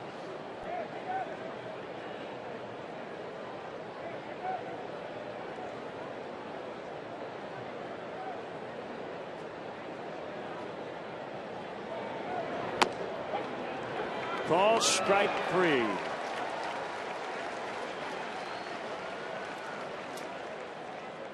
So Samardzija now with 4. That's the first called third. Backdoor slider that just hangs on to the outside corner, top part of the strike zone. Dangerous, speedy guy dispatched back to the dugout. Frazier with a triple and a single. He was trying for a double his last time up and got nailed at second by Ryan Sweeney. Excellent tag by Castro. By the way, Cubs now over the last 2.5 games 0 for 16 with men in scoring position after failing to get at least one the last half inning.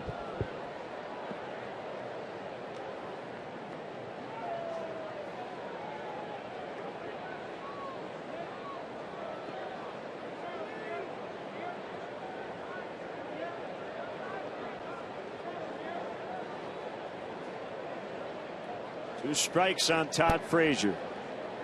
The wind and the offering. Splitter in the dirt. Marlins 2, Phillies nothing. Bottom 7 in Philadelphia. Florida, or rather Miami, trying to get back to the 500 mark. Hey, down in front, we're trying to watch a ball game here.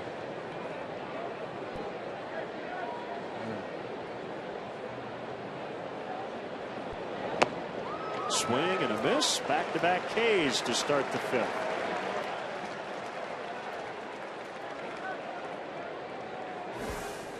This Saturday, Cubs take on the Nationals. It's a day-night doubleheader.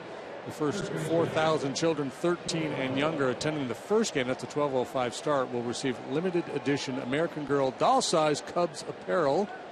Pictured there. For more information or to purchase tickets, visit Cubs.com. Strike 1 on Joey Votto. Nationals leading at Milwaukee 3-0. They're in the bottom of the 4th there.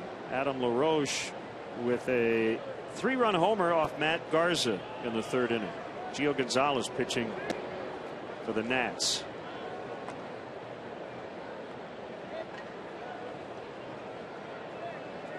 Be here with her Molly McIntyre.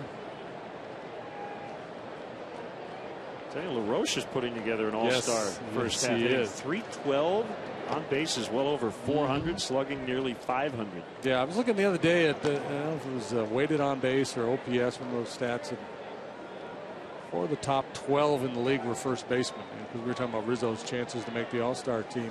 Well, he's right there. Goldschmidt kind of leading the way, but LaRoche, Rizzo, Freddie Freeman, all doing their thing. Ground ball to the aforementioned Anthony Rizzo, inning over. That is 7 straight retired by Samardzija, who trails 1-0.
Baseball blog at WGNTV.com, sponsored by Jeff Vukovich, your nationwide insurance agent serving the area for 36 years. To join the nation, contact Jeff at jeffvuk.com. Nationwide is on your side. We have a Wrigley 100 feature on the anniversary of the Sandberg game 30 years ago.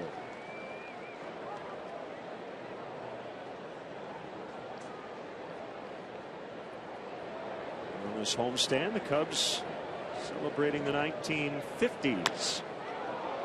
Arnie lifts into left center. Ludwig makes the play. Jeff Samardzija in his last at bat tried to break his bat over his leg, which he did. Johnny Cueto against the Mariners. Oh boy. Tried it and it didn't work. You see, Jeff was just a little more committed to it. You got to go through the bat. Yeah, right. Heads up back there. And you got to do it in the thinnest part, right up there at the handle. Don't want to see those guys doing that stuff.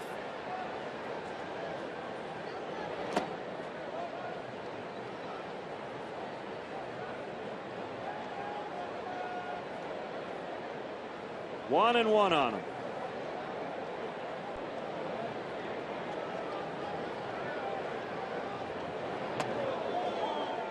Curveball inside, 2-1.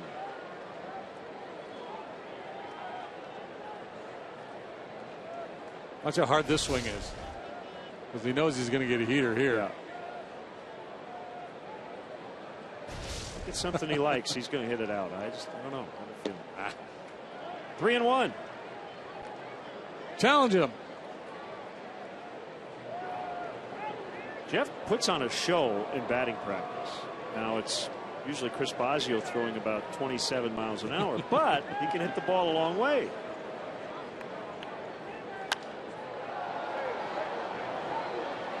It's out of play. Yeah, it's when it gets dialed up from 65 to 94 that the problem comes.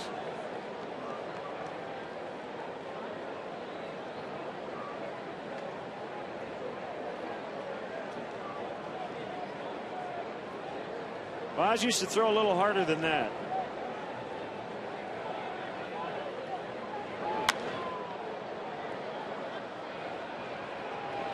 Votto will make the play right near the corner of that tarp.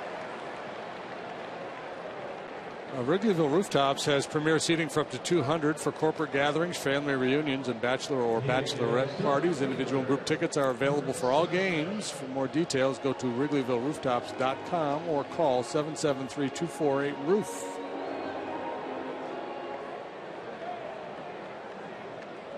Strikeout and a line out for Coughlin this evening. Beautiful night at the ballpark. The Cub fans just have not had a lot to cheer about. A couple chances, but haven't been able to cash them in. Cardinals leading 4-0 at the Rockies as they play the fourth inning in Denver. Lance Lynn, Jhoulys Chacin matching up.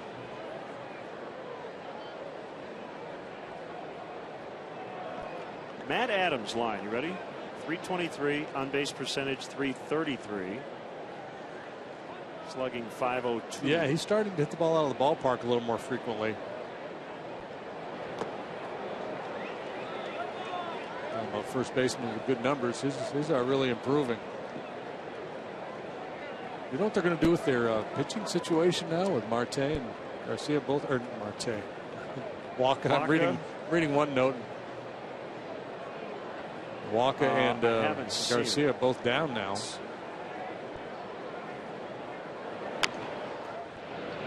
Bounce to Schumacher to end the inning. Off to the sixth. Reds 1, Cubs nothing.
Cubs -9, but 11 under 500. It doesn't make a lot of sense. The Yankees are -30 and they're above 500. One reason is the Cubs have lost a lot of really close games. Yeah, well, they pitch pretty well and they just don't score enough runs. And I think their run differential closer to break even because they've had some outlier games. They've had a handful of games where they scored a ton of runs. Add to that 7 and 13, 3 and 11 in 2-run games. So that's 10 and 24 in games decided by 1 or 2. 30 times this year they've scored 3 runs or fewer. So either the Yankees have to start beating people by a larger margin, or that -30 will bring their record down to earth in the second half. Something probably has to give. Mm-hmm.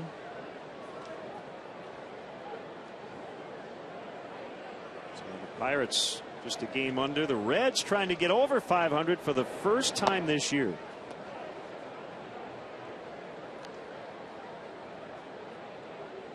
I know it's about wins and losses, but run differential is generally a pretty good indicator of how good your team is. As you get deeper into the season, it becomes a little more, I think, instructive. Mesoraco's been hit twice. I think both with 2 strikes, right? Definitely, yeah, absolutely. I think it was a 2-2 pitch in the first inning, and this a 1-2 pitch.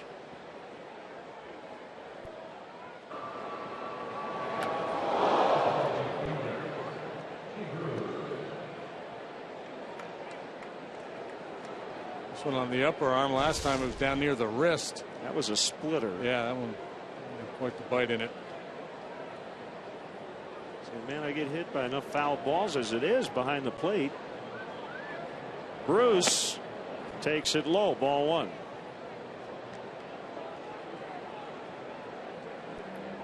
You saw Brian Price, their new manager. He was the pitching coach under Dusty Baker. The Reds got off to a slow start this year. They had 8 guys on the DL to start 2014, most in the majors. And that included the closer, Aroldis Chapman. Pretty good chance Sean Marshall is done for the year. He's going to have exploratory surgery tomorrow on his left shoulder. Latos recently back. Votto and Bruce have been on the DL. So it's been one of those years, but they've been able to keep around that break-even point.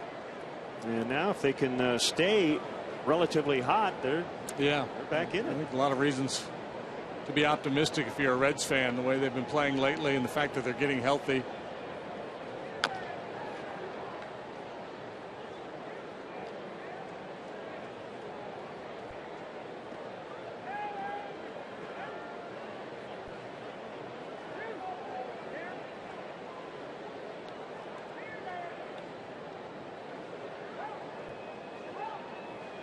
Remember when we saw them in April, something was missing.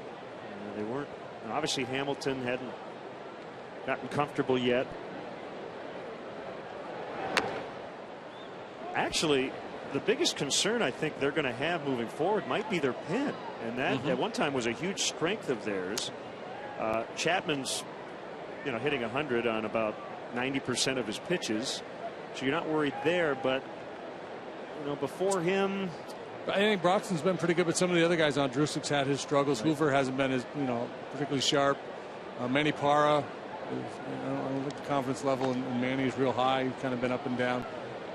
So if the Reds are looking to make some moves prior to the trade deadline, maybe the bullpen, maybe they look for an arm to fortify that bullpen a little bit. You like the rotation with everybody healthy for sure. Led by Cueto. Oh, yeah.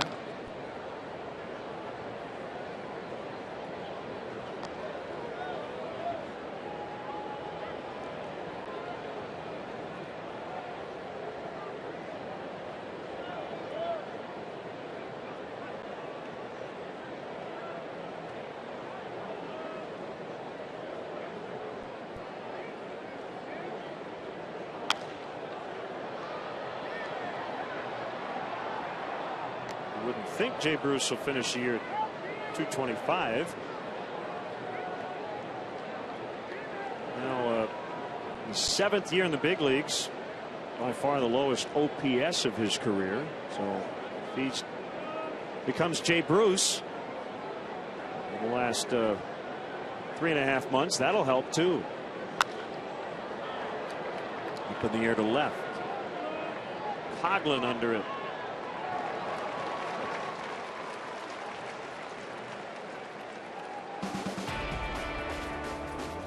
Cubs baseball is brought to you by Budweiser, the official beer of Major League Baseball. Great times are waiting. Grab some buds.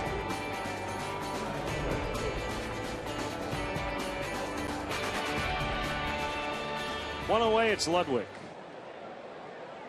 You see Adam Wainwright yesterday, what he did? No, what did he do? He painted his face in like the American flag because he was so excited about watching the World Cup last night. I mean, he was in uniform. In the dugout? In the dugout, standing for the national anthem with the face paint on. He wasn't pitching, though. I don't think he pitched. Well, you can't pitch with that. I don't think. I have one answer to your question. Tomorrow, their first-round pick from last year, left-hander Marco Gonzalez, will start for the Cardinals. And he's from Fort Collins, Colorado. He'll pitch at Coors Field. Wow. Wow. Much for a soft landing in the big leagues.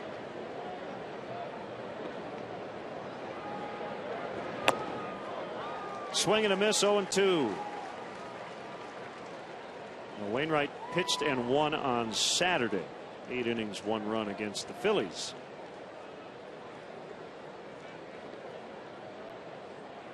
This game is kind of like a World Cup match. Some scoring chances, but not a lot of goals. 1-0. 1-0.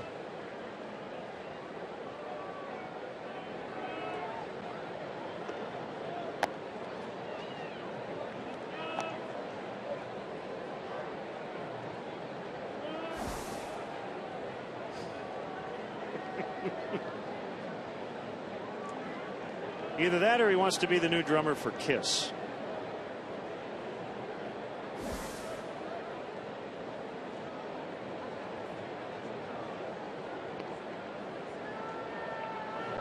Swung on and missed, strike 3. 6 Ks for Samardzija. I think that was the pitch he was trying to make to Mesoraco. He was trying to throw a splitter all the way across that outside corner. That's a very difficult pitch to execute. It got away with Mesoraco. This time he's able to drive it all the way out there.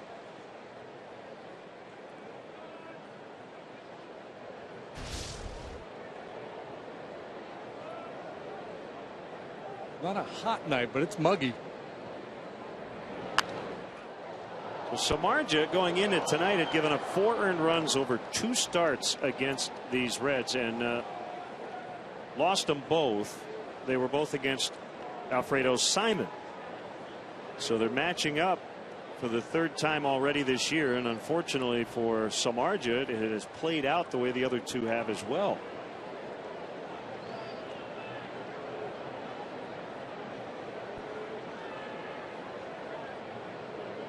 Well, we just had Jackson Morton for the 4th time this year.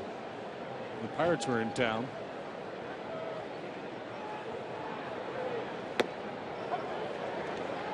Two strikes to Schumacher. Dale Scott with one of the more distinctive called strike calls back there behind the plate.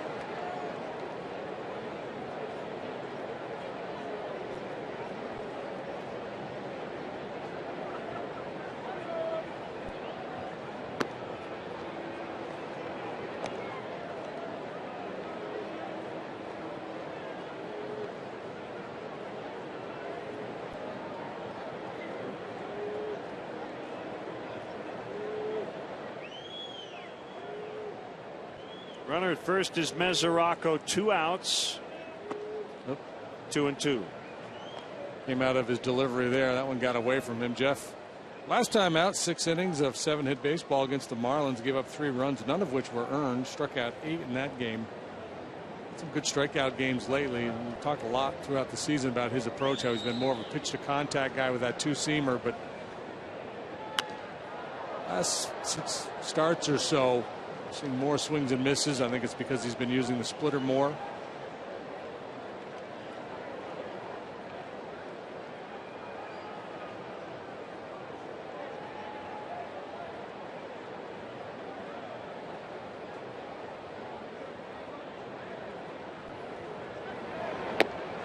Swing and a miss.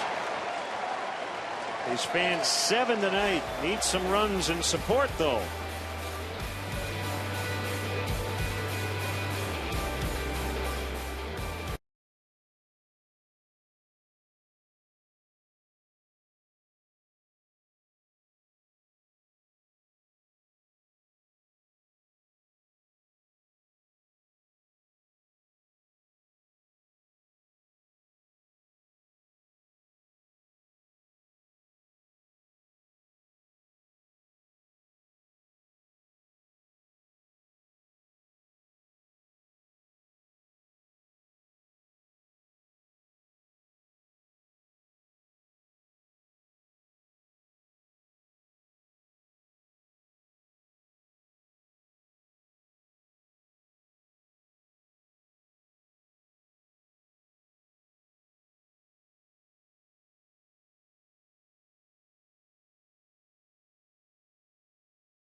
Time for our Honda game summary. Here, little Sinatra there in the background. Well, Todd Frazier's a big Sinatra guy, Jersey boy, and he's delivered the only run tonight. He's 2 out of 3. He's driven in that only run. Jeff Samardzija has been really good again tonight. Couple walks, 7 punch-outs, 107 pitches. Start something special with great leases and low financing on a new Honda. Visit shophonda.com or visit your local Honda dealer. 1-0 Cincinnati. A triple by Todd Frazier in the very first inning, scoring Billy Hamilton. That's it so far. Giano, Rizzo, Castro, 2 through 4 in the Cubs order. Justin fouls back for strike 1. Tampa Bay Rays took some BP against a knuckleballer. Her name, Chelsea Baker, from Plant City, Florida, 17 years old. Before the game tonight against the Pirates, Evan Longoria, David Price, Jose Molina took some hacks. I guess Joe Madden met Baker at an awards ceremony, invited her to the ballpark. Nice. Molina actually swung and missed a couple of times. Price hit a liner. She says the late Joe Niekro taught her the knuckleball about 10 years ago. She with the silver bullets? I don't know. Good question. Oh, she was only 7 then. No. Well, there's an 11-year-old girl playing in the U.S. Open this past weekend. Swing and a miss, strike 3. First strikeout since the second for Simon.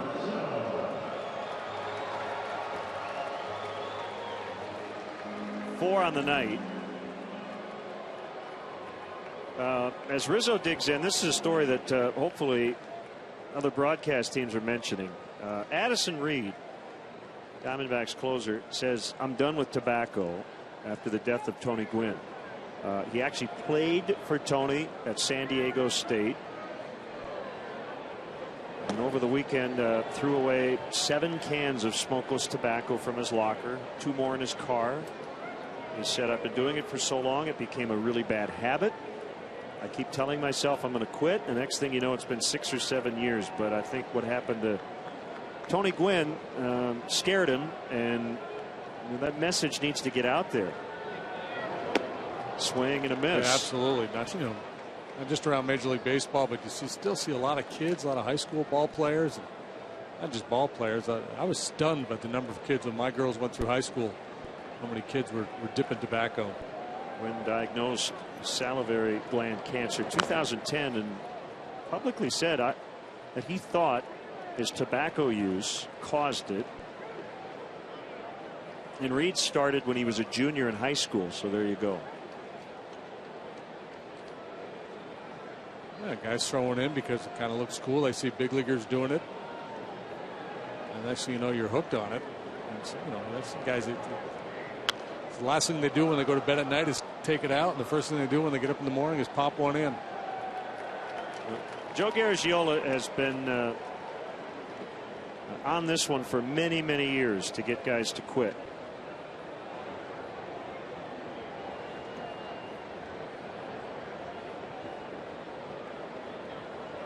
Simon's 1-2 to Rizzo, and now 2-2. Bad news for Rafael Furcal. Back on the DL, he aggravated his hamstring injury. Remember, he just came off the disabled list. 9 games this year. That's it. And might be out for, they're saying, an extended stretch.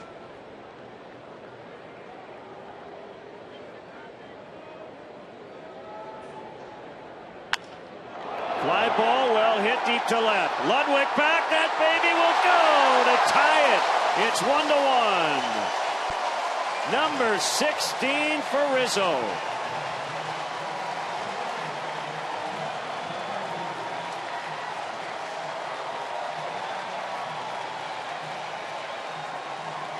He doesn't hit many in that direction. He's hit the ball well all 3 times tonight. Here's a lucky fan with a souvenir. It looks like a backdoor breaking ball, and he reaches out. His back foot is behind home plate as he finishes this swing. That ball well off the plate. Like he was waiting on a slow pitch softball, waiting for the arc of that pitch to come down, and then hammered it. So a 1-1 deadlock here in the 6th.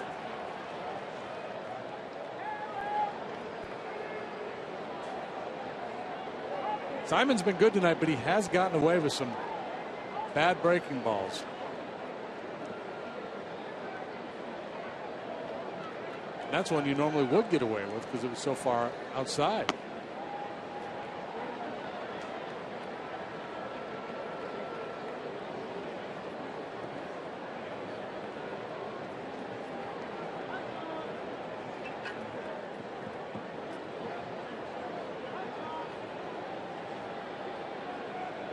One and 1 to Castro.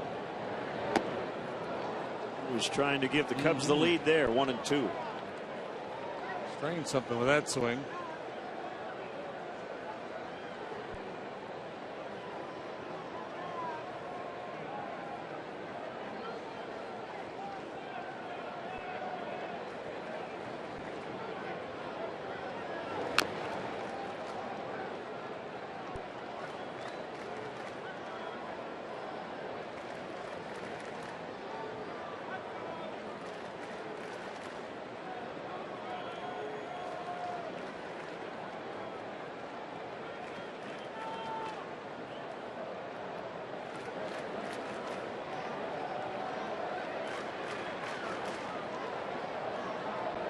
Another 1-2.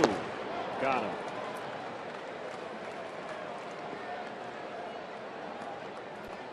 MLB.TV Premium, the #1 live streaming sports service, is celebrating 12 years. Join the millions of subscribers. Watch every out-of-market game live in true HD on over 400 devices. Visit Cubs.com for details. We should have yelled when Rizzo hit that home run. Cubs level! The columns, the World Cup game yesterday when USA tied at 1-1. Right. USA level! I turned on the game right as they tied it. Then I was doing something else, and when I turned it back on, Portugal was tying it on the final play of the game. Beautiful goal. That was a heartbreaking goal for many, but the whole extra time thing. It's going to be 4 minutes, and they added an extra minute.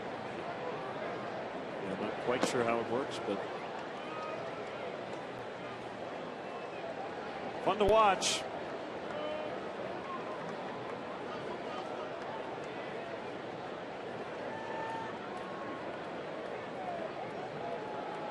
So tying Castro for the team lead in RBIs with number 43.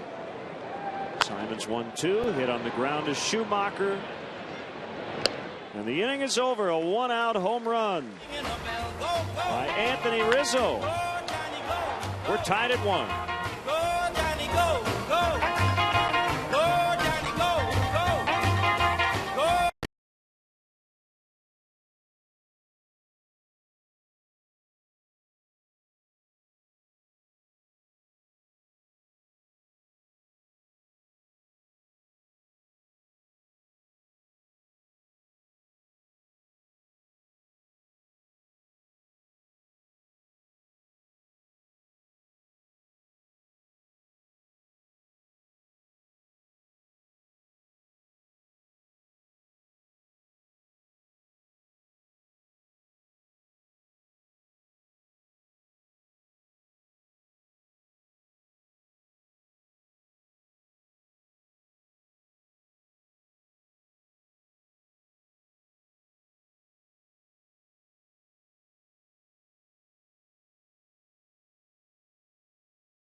On the year. And Brian Schlitter will take over. So the starter, Jeff Samardzija, gets a no decision.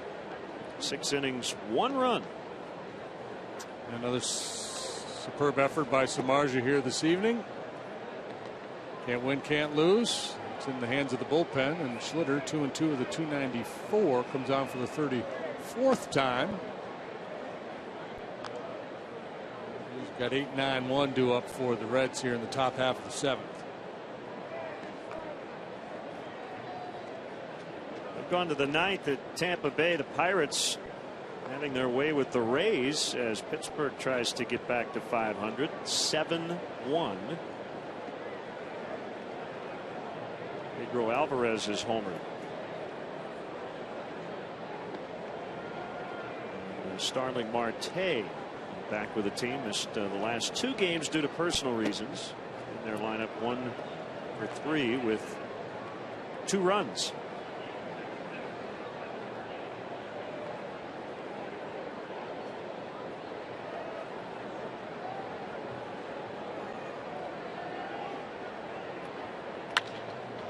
Fly ball pretty well hit. Sweeney makes a grab in right center.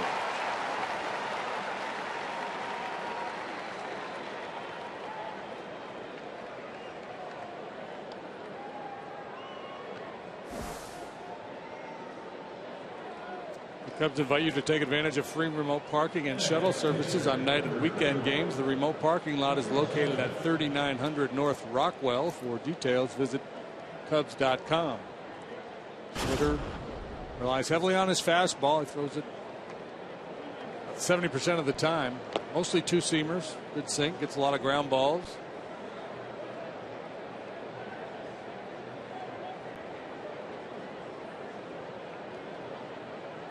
It's in the occasional slider.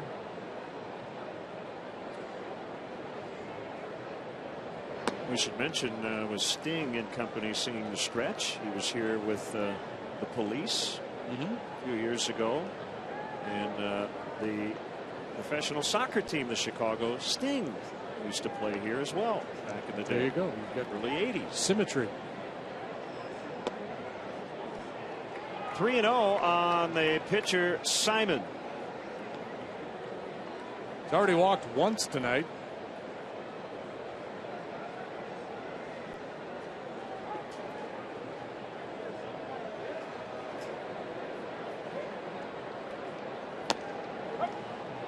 Ooh, could have been high.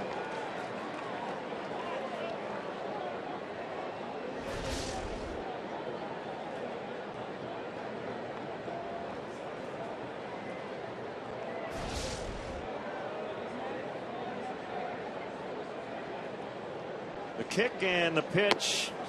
Strike two. It's full. Hamilton on deck.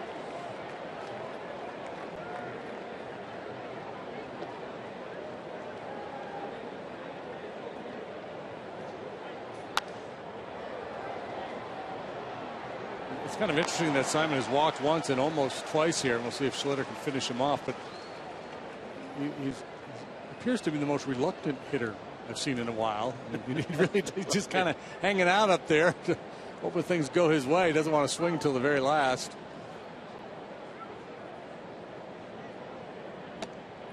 He got him on that one. 2 outs. He should have went with the 50-50 proposition. If I take it, maybe it'll be a ball.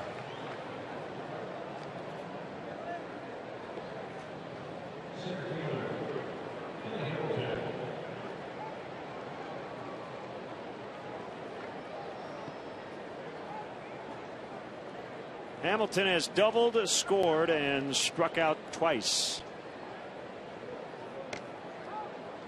You don't change your thinking with him, even with 2 outs. You still take away the bunt, because with his speed, he can turn a bunt single into a double in a hurry with a stolen base.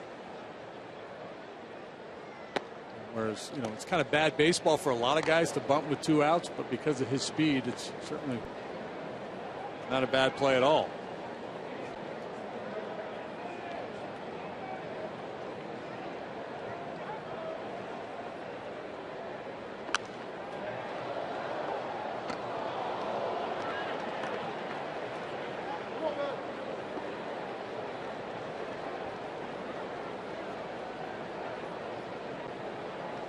He's ready.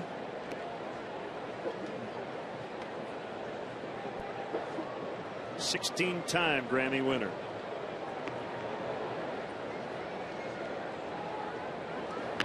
Bunted by Hamilton. Schlitter will pick it up, throw to first. And Rizzo couldn't handle it. Kind of backed off a little bit as Hamilton came racing by. Speed just changes the equation, forces you to do things more quickly than you want to. Schlitter hurrying his throw. Will be charged with an error here. Maybe Anthony lost sight of that ball. Would have been better off had he just gone ahead and crossed into foul territory.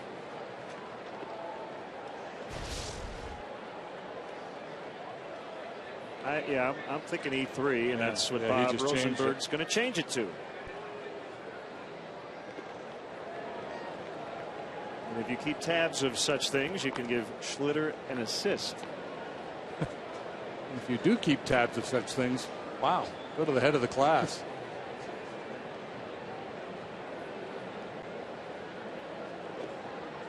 Not a matter of if, but when he tries to steal second base, right? Inching his way off of first, and a throw over.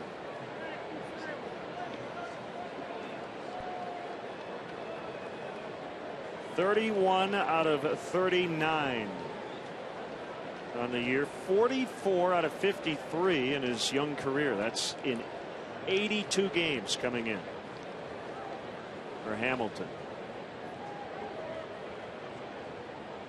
He runs. The throw. Wow. Got it. Out at second. Time now for the 7th inning stretch. I believe Brian Price is going out. Hang on a second. The stretch will be brought to you by Budweiser, but we have to wait, I believe. Yeah, they may decide to review this one. Brian Price going to take some time working his way out to second base, peeking back over his shoulder, waiting for a sign from his dugout as to whether he wants to challenge this one or not. What a throw by Wellington Castillo. A great pick and tag by Barney. Well, yeah, so the ball beat him before replay. No doubt he's out. With replay, they might want to take a look at it if you're the Reds. He will not challenge. All right. Time for the stretch. Brought to you by Budweiser. Tonight's guest conductor for Take Me Out to the Ball Game, 16-time Grammy Award winner, Sting. All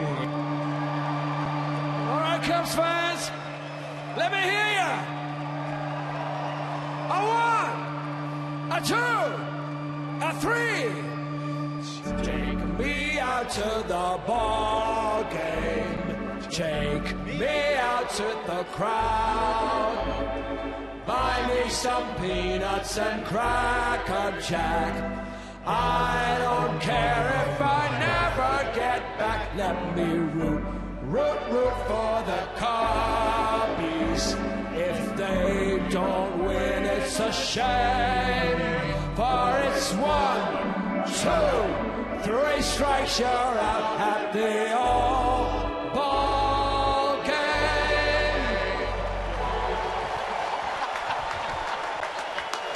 Let's get some runs.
And Cubs, bottom of the 7th.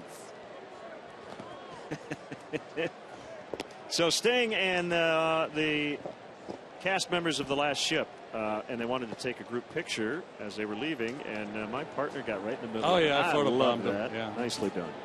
Yeah. And guess what Sting said to me after? Every breath you take. No. He said, that is nerve-wracking. Oh. Can you believe that? Yeah. But that's what this does to people. You'd think he'd be used to singing in front of a crowd. Right. But a little out of his element, you know. It's a song I don't think he's ever done before. And they had a nice harmony going, and then we had the possible reviews, so we had to wait. Sam LeCure is up.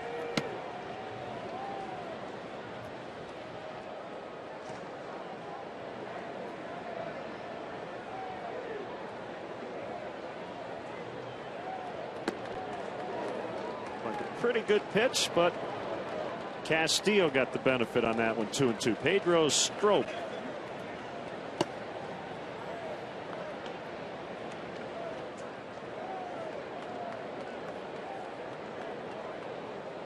was a nice group. Those guys were all very pleasant.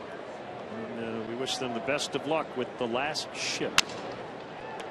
Crack bat grounder. Third baseman Todd Frazier will make the play. Yeah, he performed a song from that show at the Tonys, I believe. Sting did, right?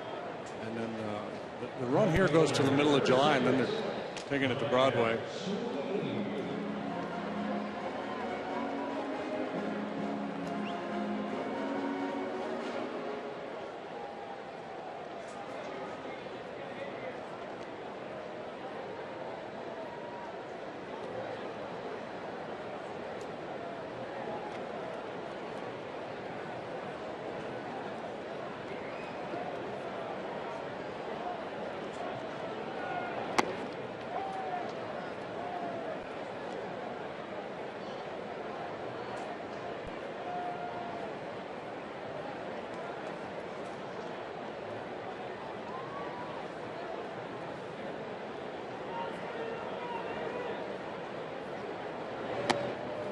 Swing and a miss, 0-2. Can you see that? I think you can. That's his signature. His autograph on a baseball. Sting? Yeah. What's his last name? Jones? Sting Jones? Sting Ray, perhaps? Just Sting.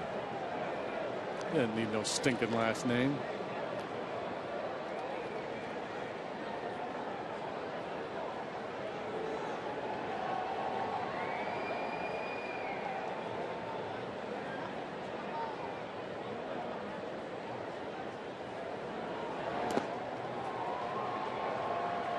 How many women named Roxanne have come up to him and said, that song was about me? Yeah.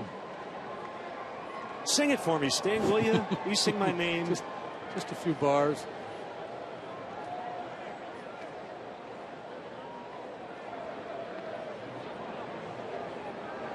Gordon Matthew Thomas Sumner, his birth name.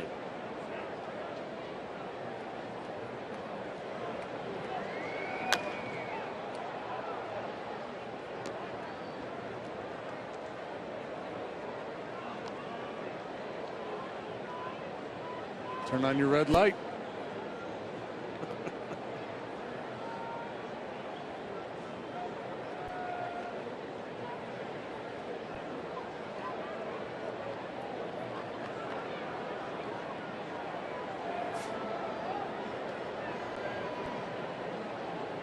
Two and two. Simon has outlasted Samardzija tonight. Jeff went 6.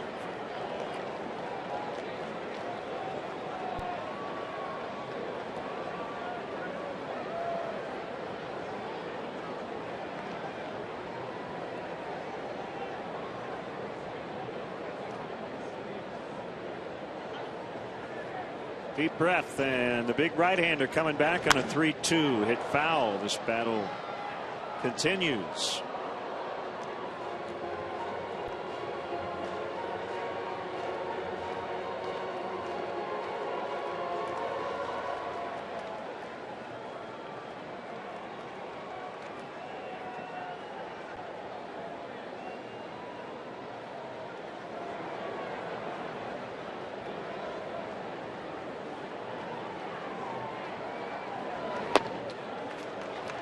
Ball 4. It's the first walk issued by Simon tonight.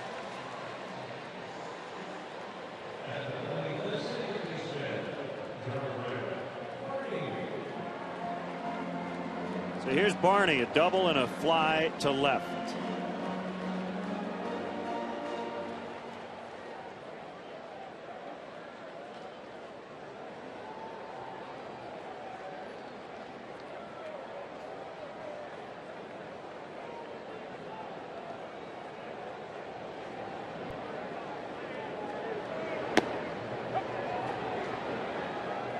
Strike.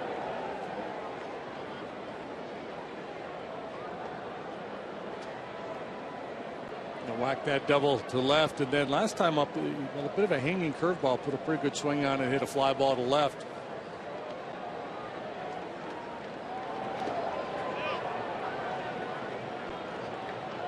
Nate Scherholtz out on deck.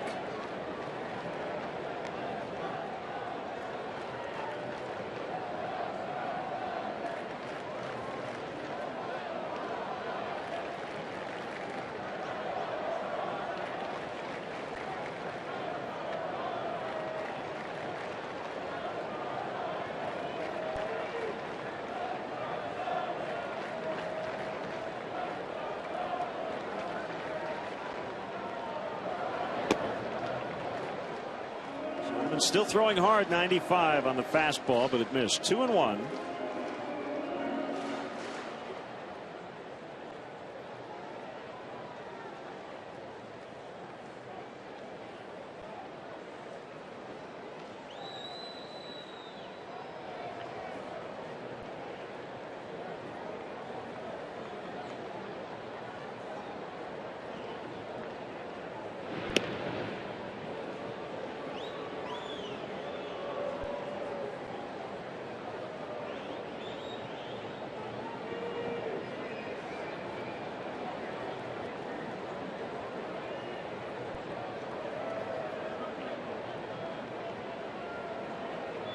He's slowing it down here late.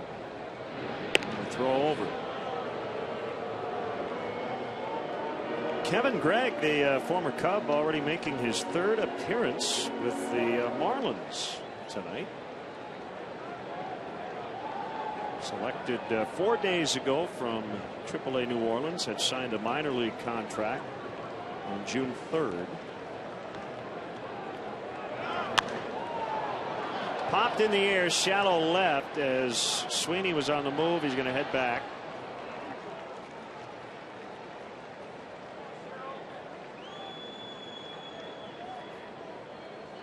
Well, Devin Mesoraco has been hit by pitches twice tonight, and check out this backswing, catches him in the left elbow. My goodness, he's had a tough night.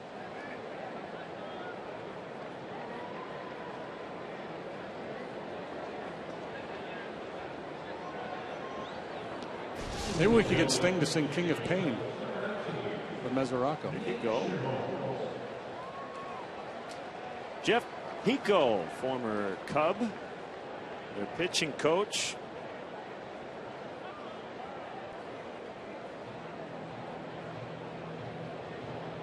Tough days in San Diego. They fired their general manager, Josh Burns. And they just put Andrew Kashner on the disabled list with a shoulder ailment.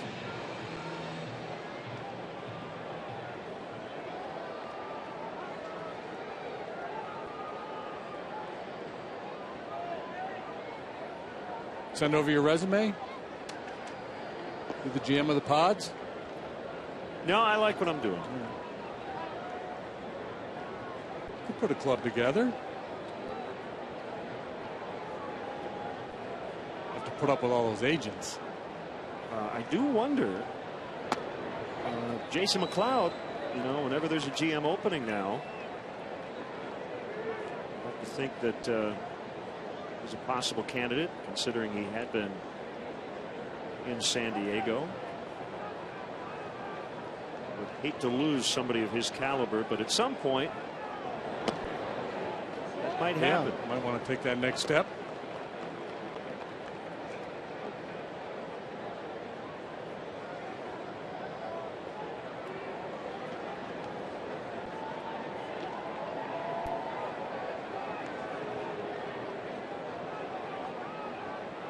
There it is. And it's a strike. 1-2 on Scherholtz, the pinch hitter. I have a couple of former GMs in their organization over there, Randy Smith and Omar Minaya.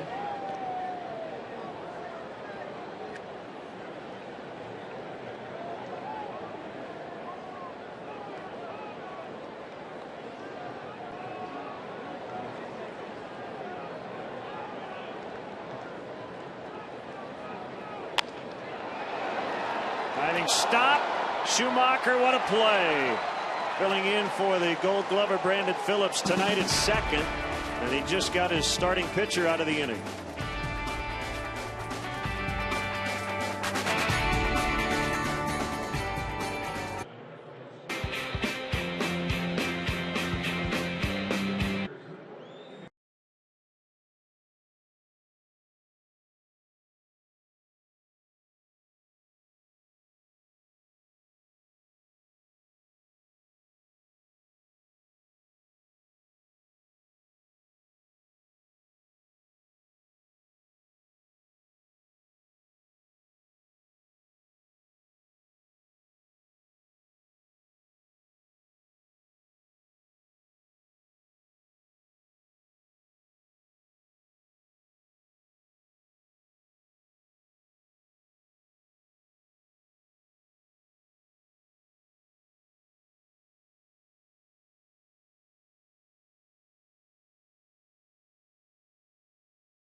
fan cam.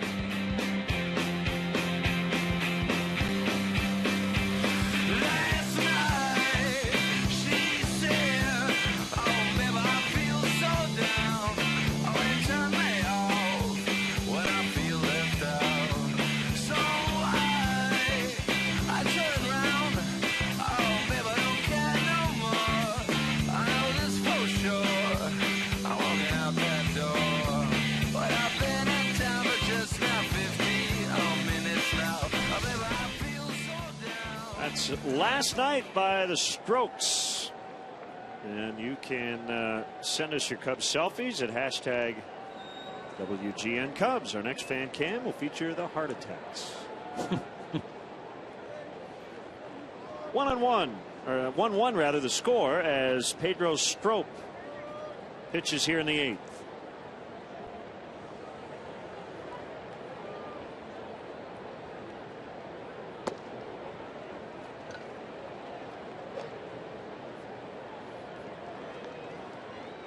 Schlitter worked an inning, had a strikeout. Big caught stealing by Wellington Castillo. Boy, keeping that man out of scoring position was huge. And now Strop on for the 27th time.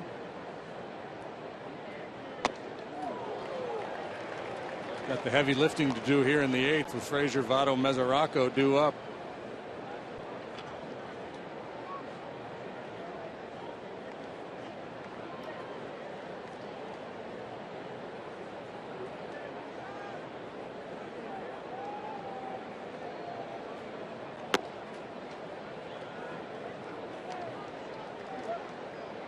Chris Davis came off the bench, hit a game-ending 3-run homer for the Orioles to beat the White Sox 6-4. Ironic. I was just reading a story about him being benched because he's been struggling. Yeah, he didn't start, but he finished. White Sox just got swept in 4 at Minnesota.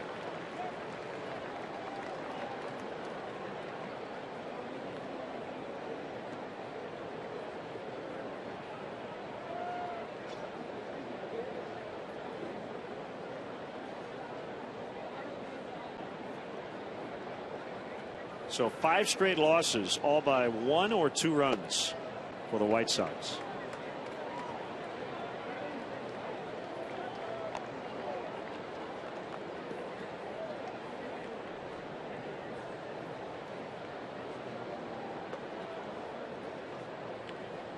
Big Jonathan Broxton up in the Reds bullpen.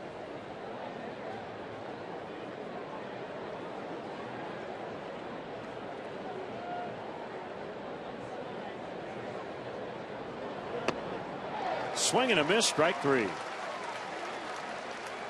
batter, 1 strikeout for Strop. Will bring up Votto. Well, Frazier's night started well. Triple first time, base hit second time up. He was caught trying to stretch that single into a double. Since then, a couple of punch outs. Just nasty movement on that pitch from Strop. Brings him to his knees.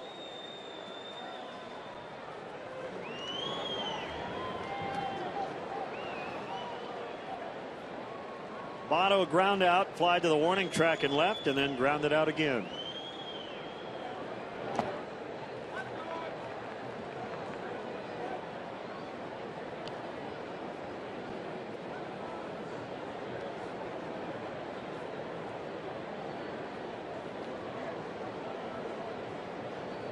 Average not up where it normally is for Votto, but still a very robust on base percentage because of all the walks he draws.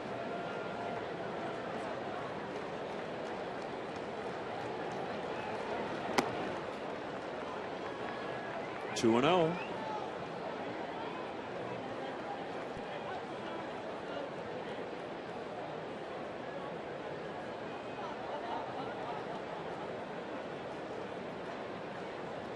Oh hum, on base percentage of .410. What else is new?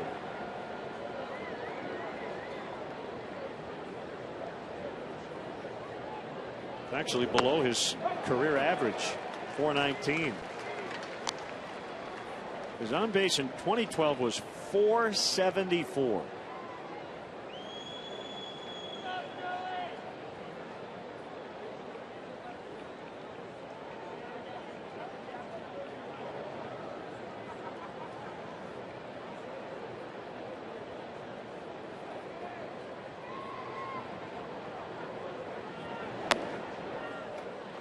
3 balls and a strike on Votto. 1-1 tie late. Wind has died.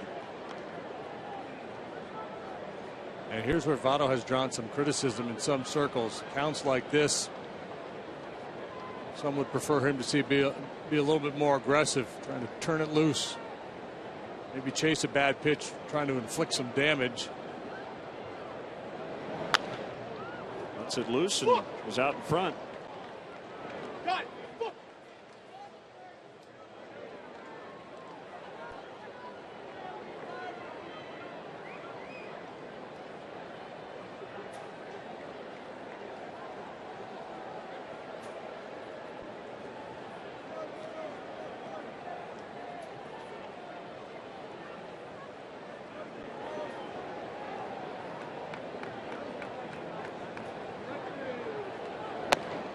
And he walked him.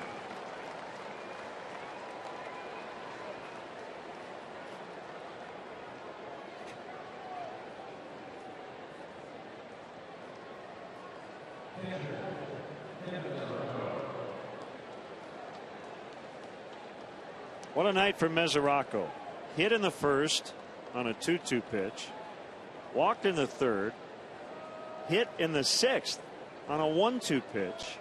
Then took a backswing off the non-throwing elbow from Darwin Barney. It's been a painful night, but good for his on-base percentage. And now he has to dig in against a guy throwing 96 with a running fastball.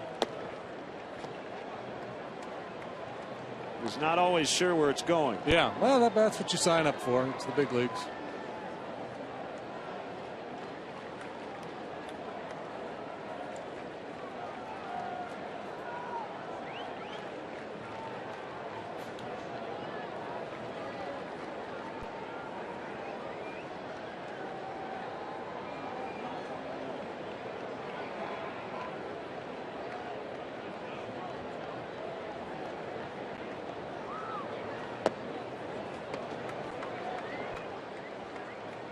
So 2 balls, no strikes.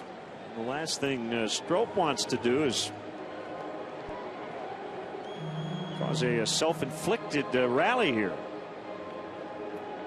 That's what Willie's telling him. Yeah, well, that's you got good stuff. Go after him. And that's imagine Strop is saying, "I am going after him. I'm not throwing the ball where I want to." And that's he throws really hard. And he has good movement.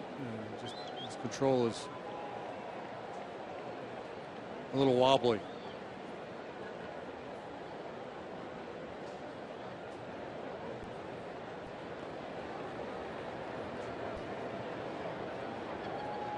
The 2-0 pitch off the corner. Nobody up in the bullpen. For now, this is Strop's inning. He's got Jay Bruce on deck. Decision time here for the Reds. Do you turn Mesoraco loose on 3-0? The way he's been hitting for power this year, it would be understandable. But again, Strop struggling with his command, so he's taking all the way. In hopes that he gets that one again.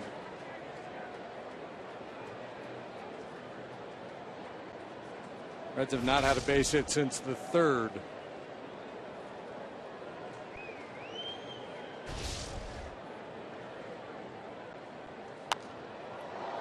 Hot foul and out of play.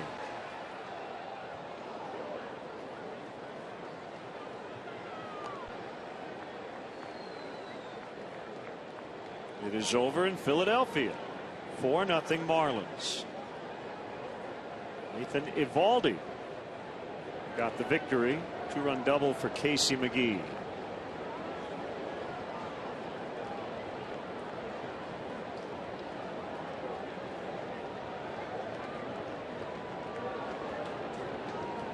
The pitch.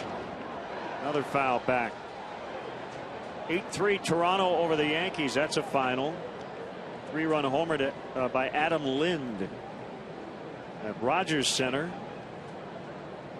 So the Yankees have dropped 3 in a row.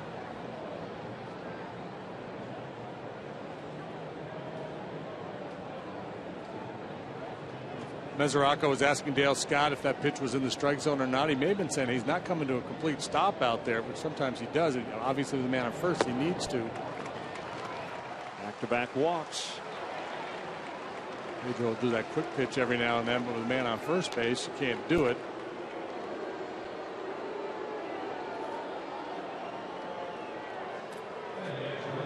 Jay Bruce, but before that, Chris Bosio's going to head out.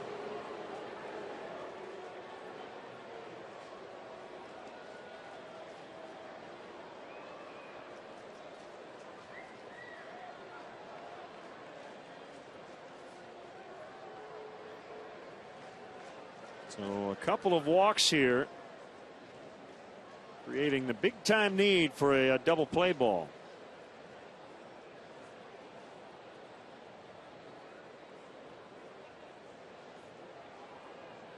Dale Scott was going to break up the meeting, but Bosio already headed back to the dugout, although the catcher's still out there.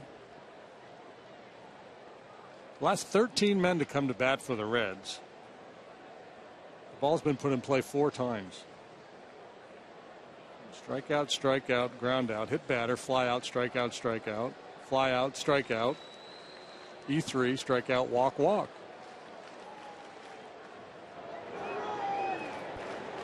Bruce does not hit the ball on the ground that often. Of a fly ball hitter.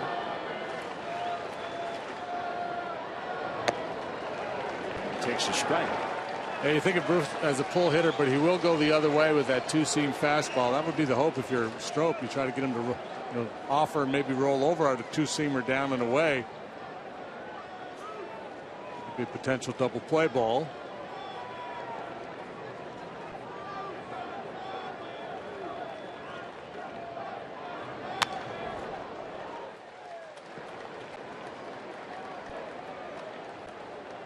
Jumps out in front of Bruce, 0-2.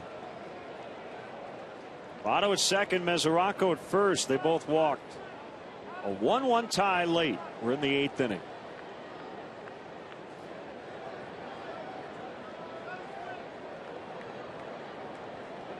Here it is. Swing and a miss. Strike 3. Good visit.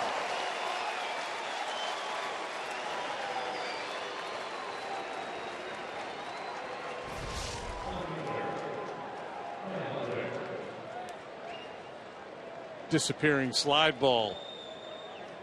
Bruce, his second strikeout victim.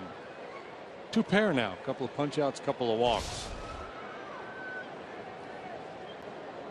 Now I've looked it up. That is technically correct. I say pairs, but you can say even.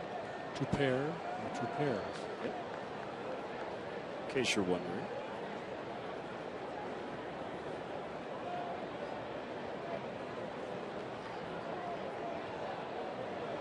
Here's Ludwig. It's P-E-A-R. You have to put the S on. Plural. Not for P-A-I-R. So nice going. I've got 2 pair. Yeah. Oh. All of a sudden, Strop throwing strikes. Ever since Chris Bosio went out there, 4 in a row.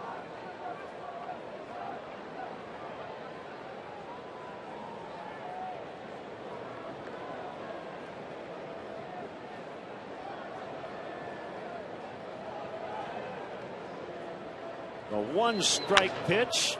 Bounce to third. Valbuena will throw to second, and Strop gets out of the inning. Last 5 pitches, all strikes after the 2 walks. Still 1-1.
grab some buds.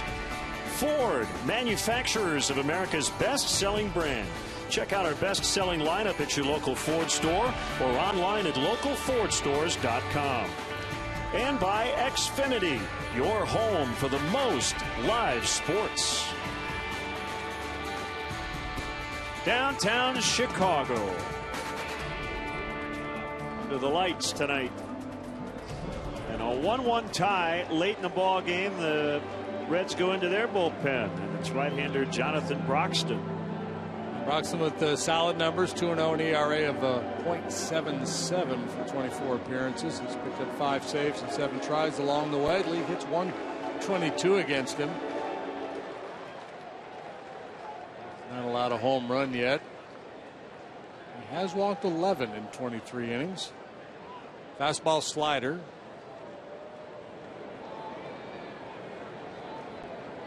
Facing Chris Coghlan. Strike 1.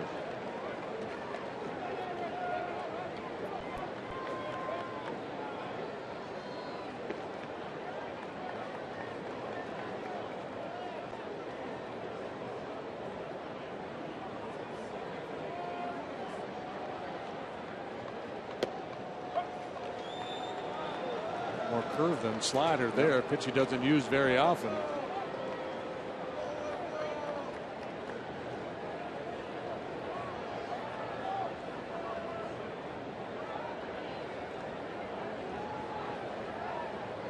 Battle time here for Coghlan, down 0-2.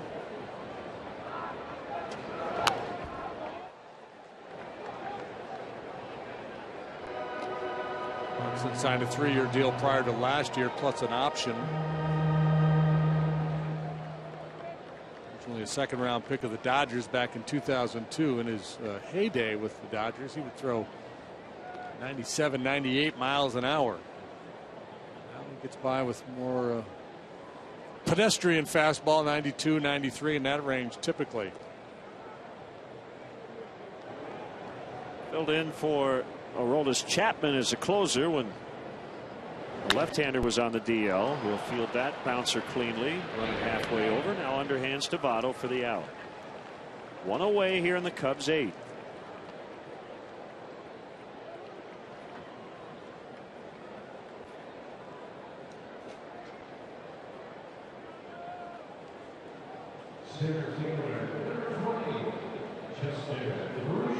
Top of the order, Coghlan and Ruggiano at the moment a combined 0 for 7.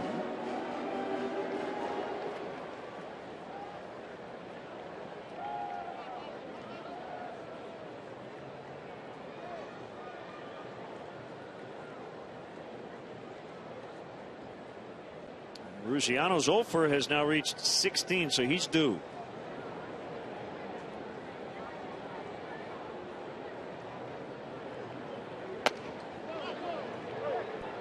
Ooh.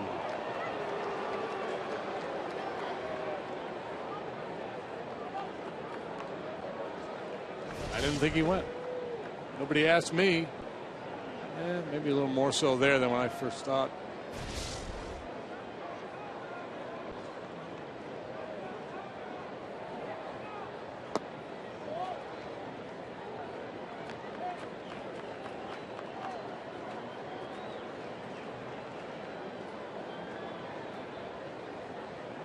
Homer Bailey, Jake Arrieta tomorrow night. And then we'll have Wednesday's game on WGN at 6. Matt Latos, Edwin Jackson.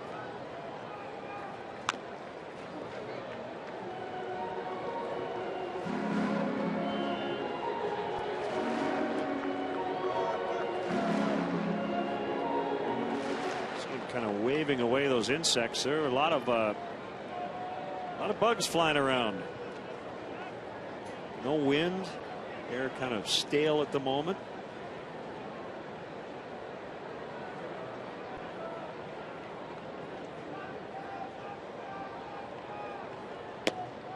Two balls, 2 strikes. Rizzo on deck. A homer to tie it in the 6th off the starter Simon.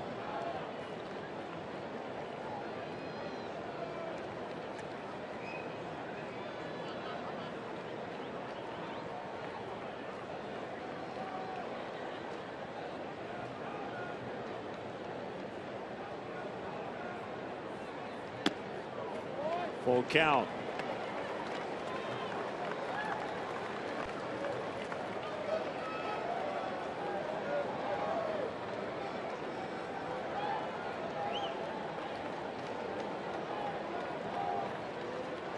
Maybe he could do his own version of the Sandberg game. Dave Owen drove in the winning run in the Sandberg game. That's right. In the 11th inning.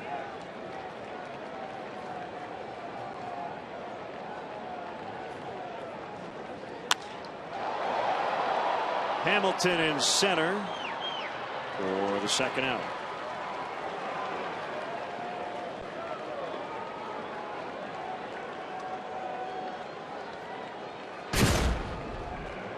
Bad breaking ball, but he reached out, punched it into the seats and left.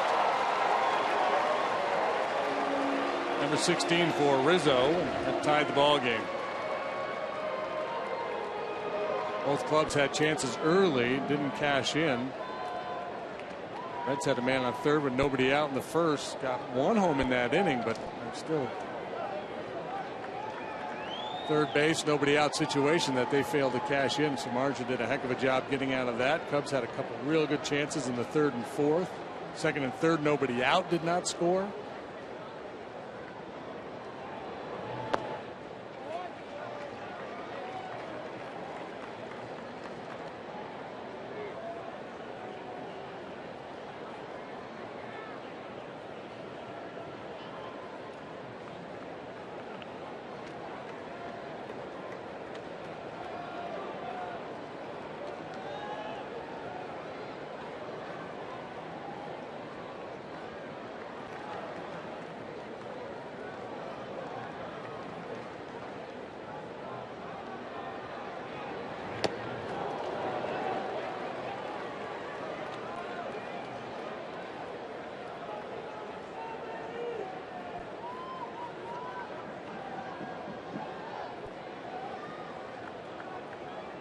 One and one the count, 1-1 the score.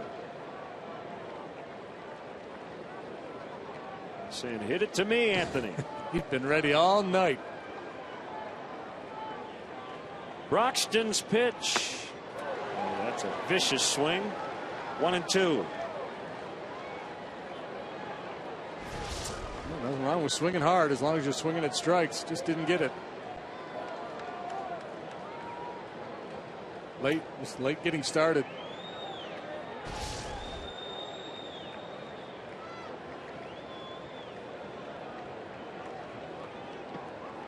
Two outs here in the eighth and a 1-2 to Rizzo, and we'll head to the ninth in a 1-1 tie.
bring their closer in, as most home teams do in this spot. No longer any save situations for the home club. So Rondon gets the call here against Schumacher.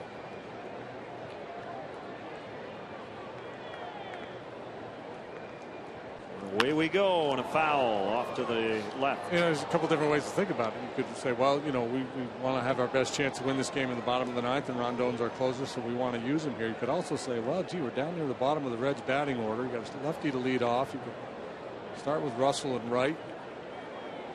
Maybe Brian Price pinch hits in that situation with Phillips.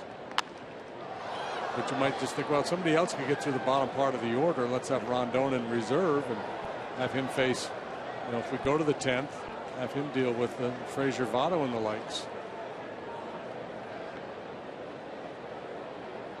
Again, this is kind of the default move. On the ground to the shortstop, Castro. There's a game recently, though, where he used Rondon, I think in the 8th. Or maybe it was on the road in the 9th. Sounds right. With an idea of just trying to, felt like he was the best option to extend the ball game at that point.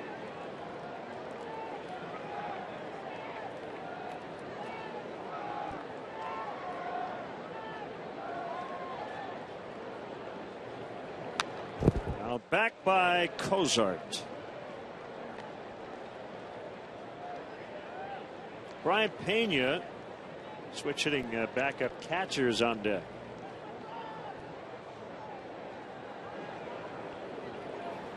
Seems to me like he did something heroic against the Cubs earlier this year. Game-winning hit or big part of a late rally.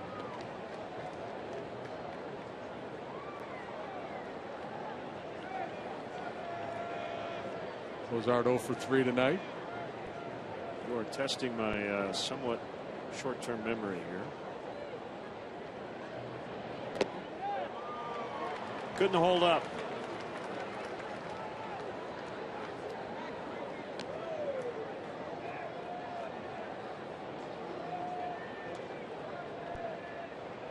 Cubs pitching doing a nice job shutting down this Reds club that absolutely ripped through the Toronto Blue Jay pitching staff this past weekend.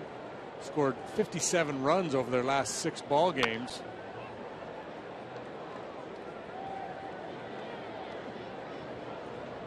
You go 9 per game, you're going to win a lot of baseball games. Heck, you'd win the occasional football game with 9.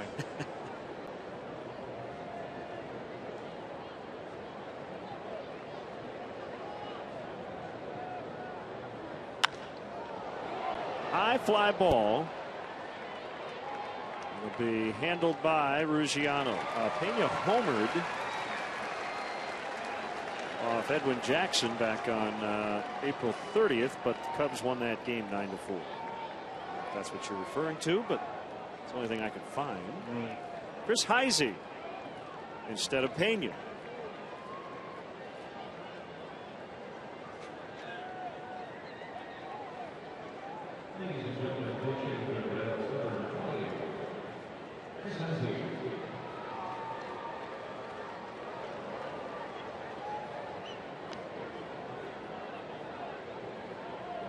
Heisey in his career has been pretty good as a pinch hitter. It's not easy.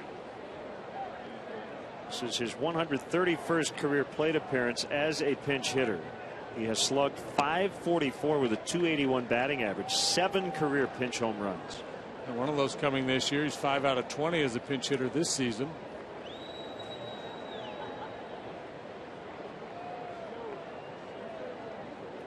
So he bats with 2 outs. Rondon's 1-0 pitch. Now 2-0 with Hamilton on deck.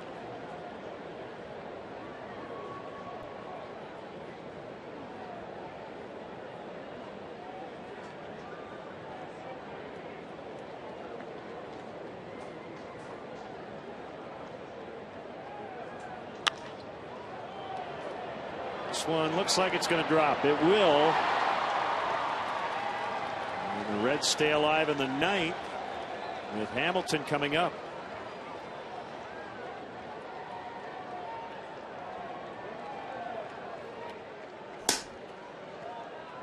There's three guys we talked about in the open. The unusual suspects. So much focus over the last few years on Votto and Phillips and Bruce. Now these guys stepping up, and Frazier 2 out of 4 tonight. Hamilton has scored the Reds' only run, and doubled, and Mesoraco, he's just getting beat up, but he's been on base a lot.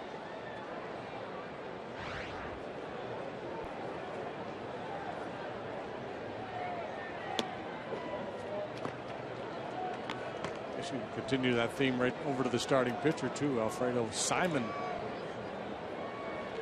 Stepping up in a big way this year for the Reds.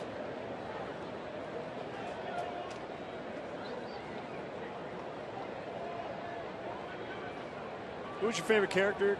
Usual Suspects? I think it was Mitch. Mitch? I don't remember Mitch. Yeah, I've had a very small part.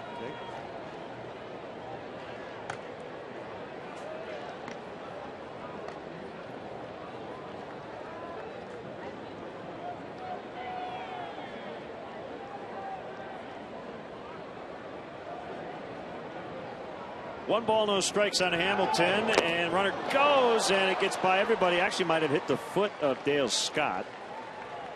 So it'll be a stolen base because Heisey was already on the move. And a 2-0 count on Hamilton.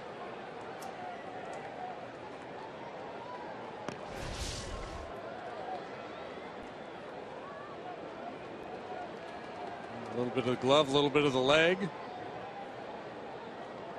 The Reds with the go-ahead run now in scoring position.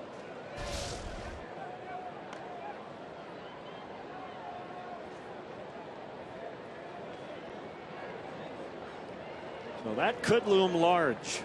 They've got the go-ahead runner in scoring position and a 2-0 count on Hamilton.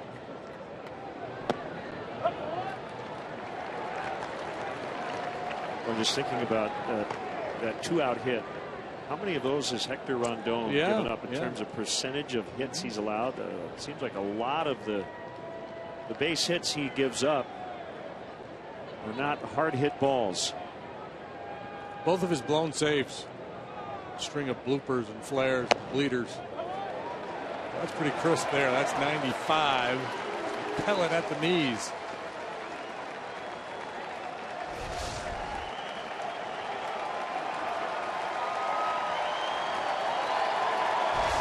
Fans want to strike out. Rondon just wants an out. The go-ahead run at second. A 2-2 count on Billy Hamilton. The kick, the pitch, pulled foul.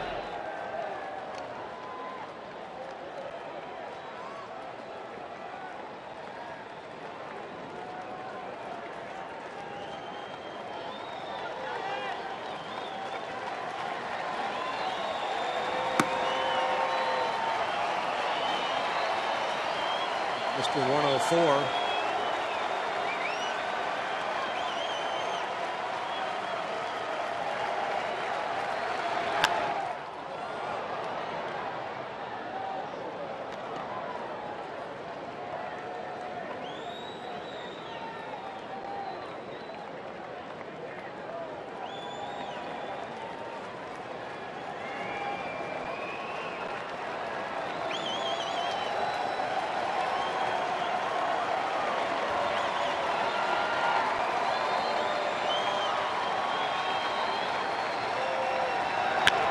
Ground ball, base hit, Reds lead. Heisey scores, and Billy Hamilton comes through. It's 2-1.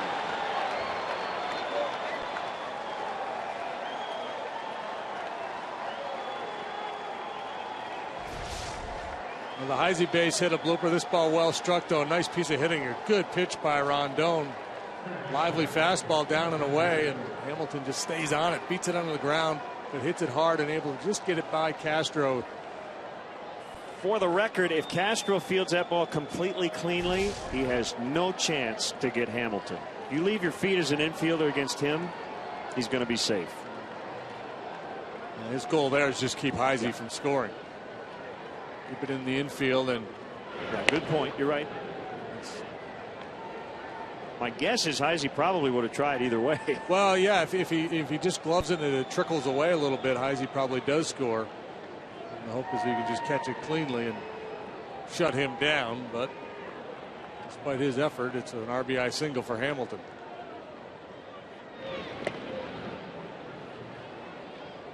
And in fact, JD, I would say this: if Castro had fielded it cleanly, his best bet would not have been to throw to first. No. You're not going to make a play in Hamilton there. That's when you come up and maybe you fire to third base, hoping you catch the guy rounding the bag.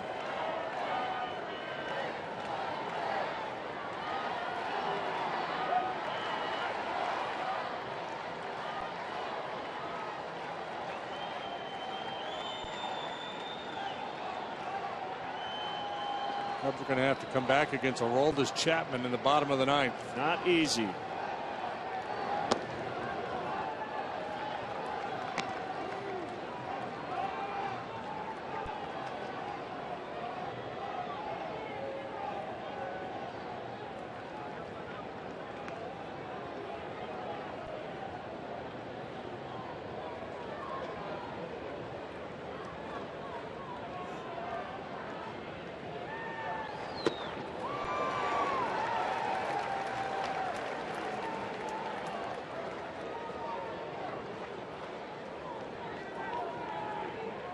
Gotta think he's going to run.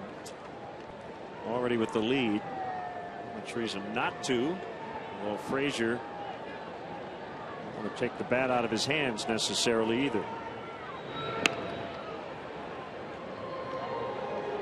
Yeah, and I would assume he's got the green light all the time unless Ryan Price gives him a don't go. Just trust your instincts, get a lead if you feel like you can get a jump. Now the fact that Castillo threw him out in the 7th may give him a little pause over there.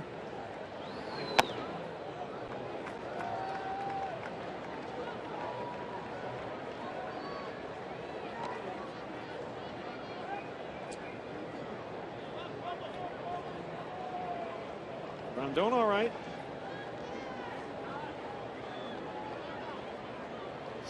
Castillo kind of went out a third of the way to the mound and looked like he asked him, "Are you all right?" And he looked into the dugout. 2-1. There he goes. And a base hit. Better get it back in quickly.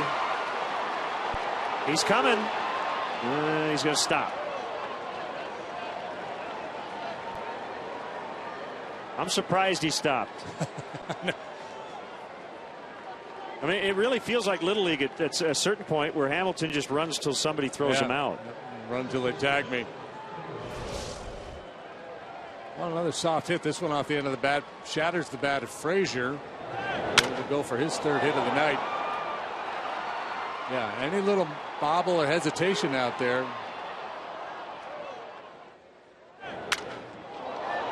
A slip around the bag. Not quite sure why he was watching the play. Yeah, well, a lot of base runners just can't help themselves. They don't want to trust the base coach.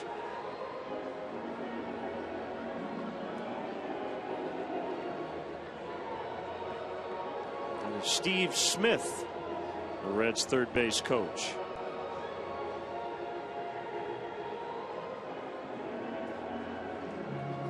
Well, I got to tell you, I mean, Tony Campana is probably the fastest Cub I've ever seen. I think Hamilton might be the fastest player I've ever seen. Yeah, I can't think of anybody I've witnessed in person go from base to base faster than he does.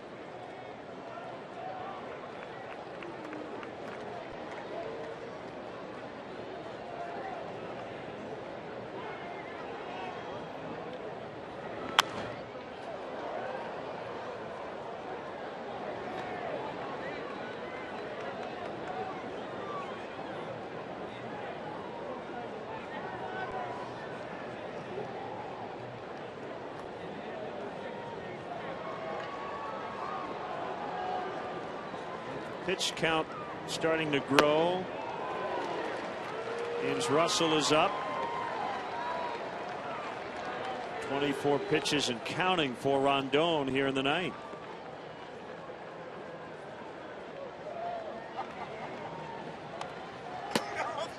By the way, your answer was wrong before. Usual suspects. You're trying to fool me. You said Mitch, the uncredited cop in hallway, is the best. Best answer. The stolen base for Todd Frazier. It looked like he wanted to get caught in a rundown.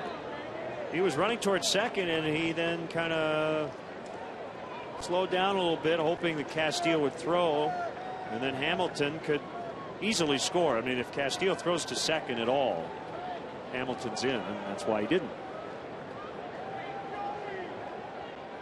Like Frazier wanted to get caught in the rundown.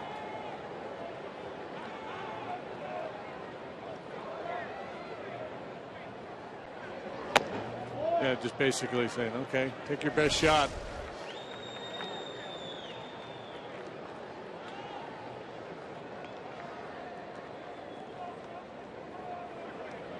Nobody covering, no inclination to throw through in that situation with Hamilton at third base.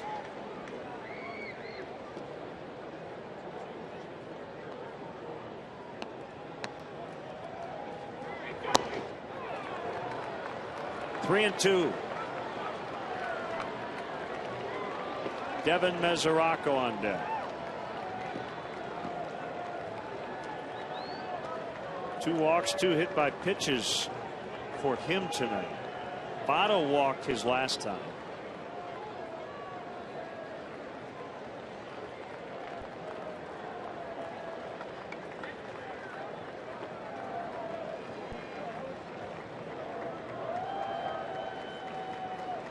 Here comes the 3-2. Lifted in the air, foul.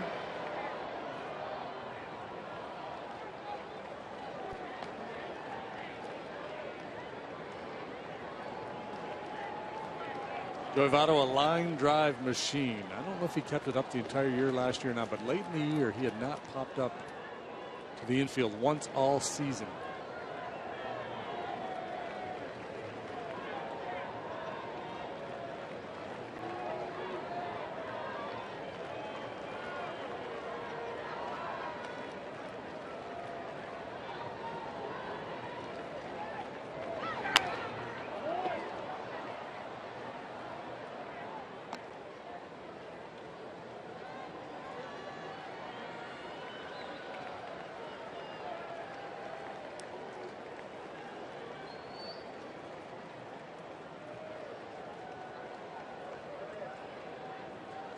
The type of hitter you're tempted to invent a pitch. Just to get it over with.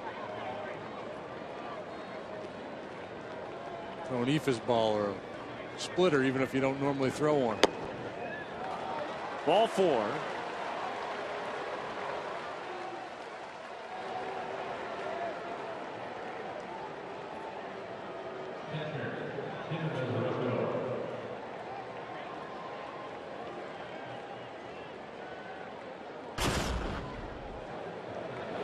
Like on base percentage, he's been your guy tonight. 1,000. And then he got hit by Barney on the backswing.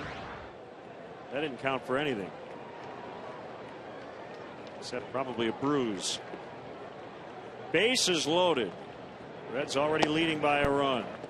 Now trying to break it open.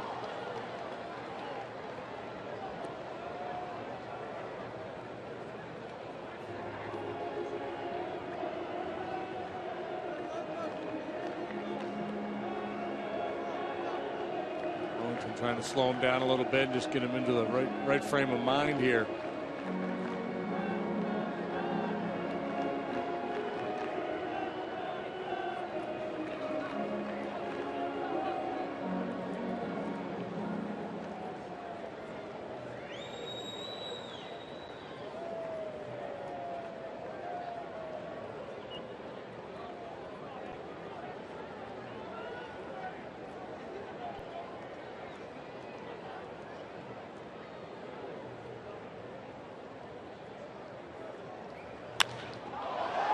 High drive, left center, Ruggiano back. That's a grand slam into the basket.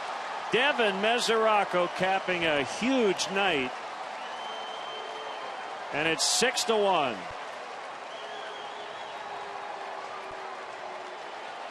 And a little payback for all the pain he has endured tonight. He has now homered in 4 consecutive games.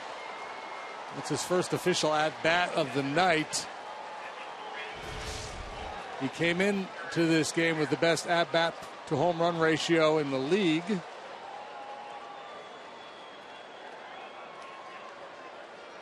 Second grand slam this year, 3rd of his career. I don't know if I've ever seen a night quite like it. Hit by pitch, walk, hit by pitch, walk, grand slam.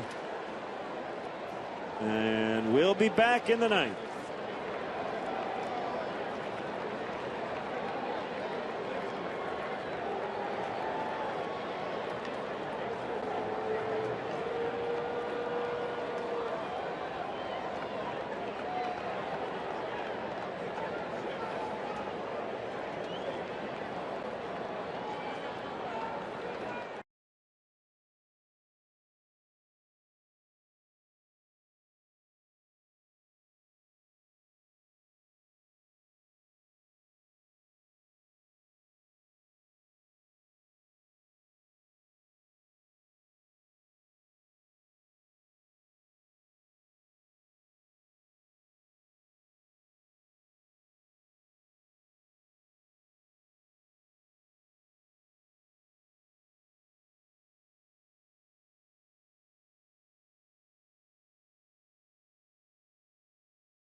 A 5-run frame and a 5-run lead, and it will not be Chapman now in the bottom of the ninth. No longer necessary, at least for the time being.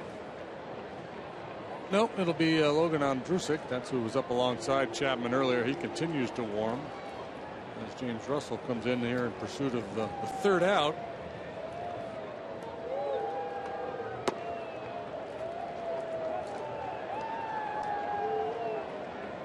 Two outs, nobody on when this rally started. That's right. Rondon got Schumacher and Cozart, and the blue pit by Heisey.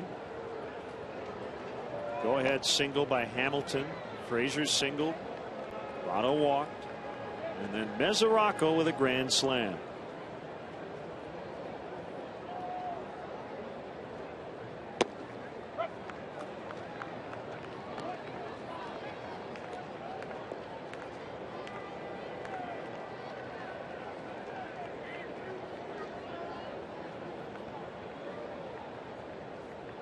So Broxton, who went 1-2-3 in the 8th, can get the win for the Reds.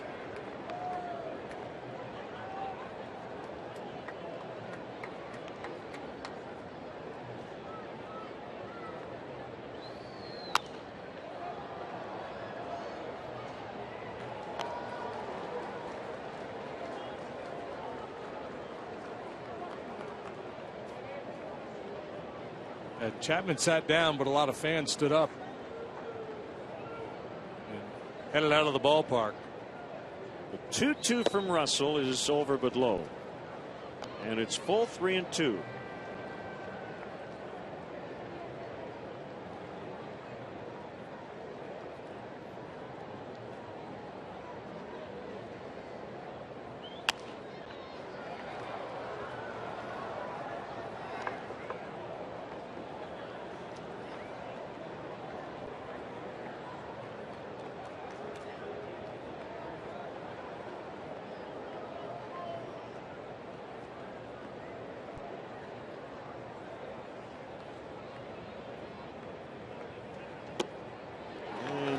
Finally comes to an end, but the Reds put up a 5 spot. We'll go to the bottom of the ninth.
until 2 outs in the top of the 9th.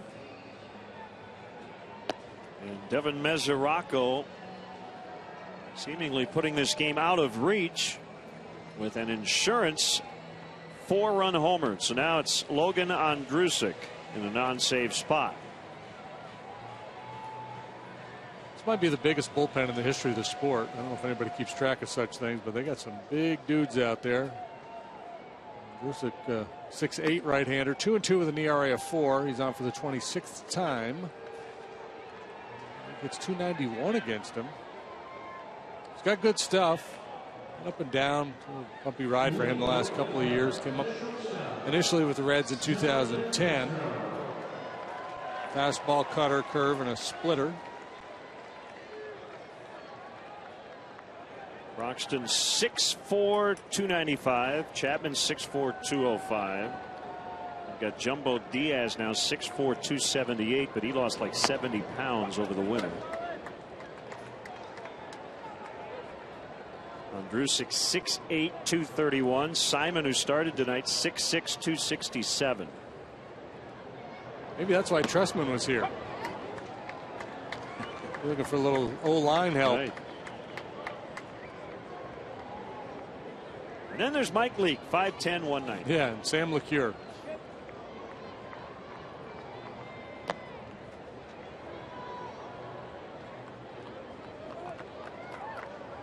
One and two the count.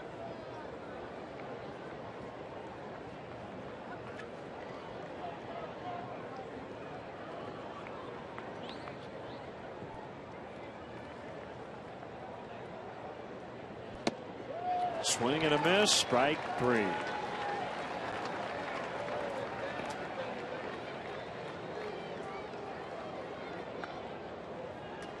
One out here in the 9th. It's Valbuena. Strikeout, a fly out, and a ground out.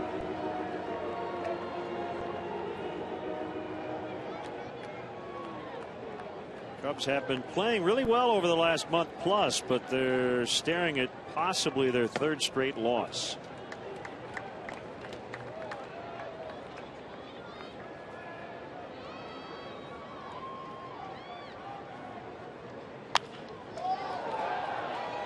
In the air to right, Bruce with the catch, 2 down. Cubs baseball produced by Mark Brady, directed by Skip Ellison. Associate producer is Doug Stanton. Our executive producer, Bob Vorwald. Christina Ballas, our studio coordinator. Thanks to Mitch. My favorite. JD's favorite. And he's allowed to have a favorite on his birthday.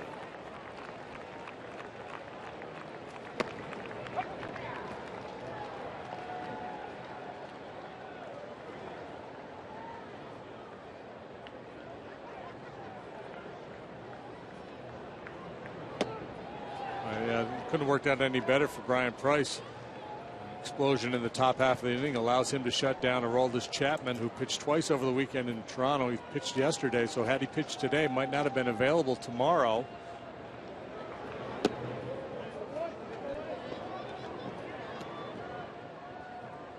You just love it, those late runs when you can pick up a W and save a couple bullets out there in the bullpen. Hit hard, but right to Frazier, and this will end it. Man, the Reds have won 18 of their last 20 games in this ballpark. A 5-run ninth gives them a 6-1 victory.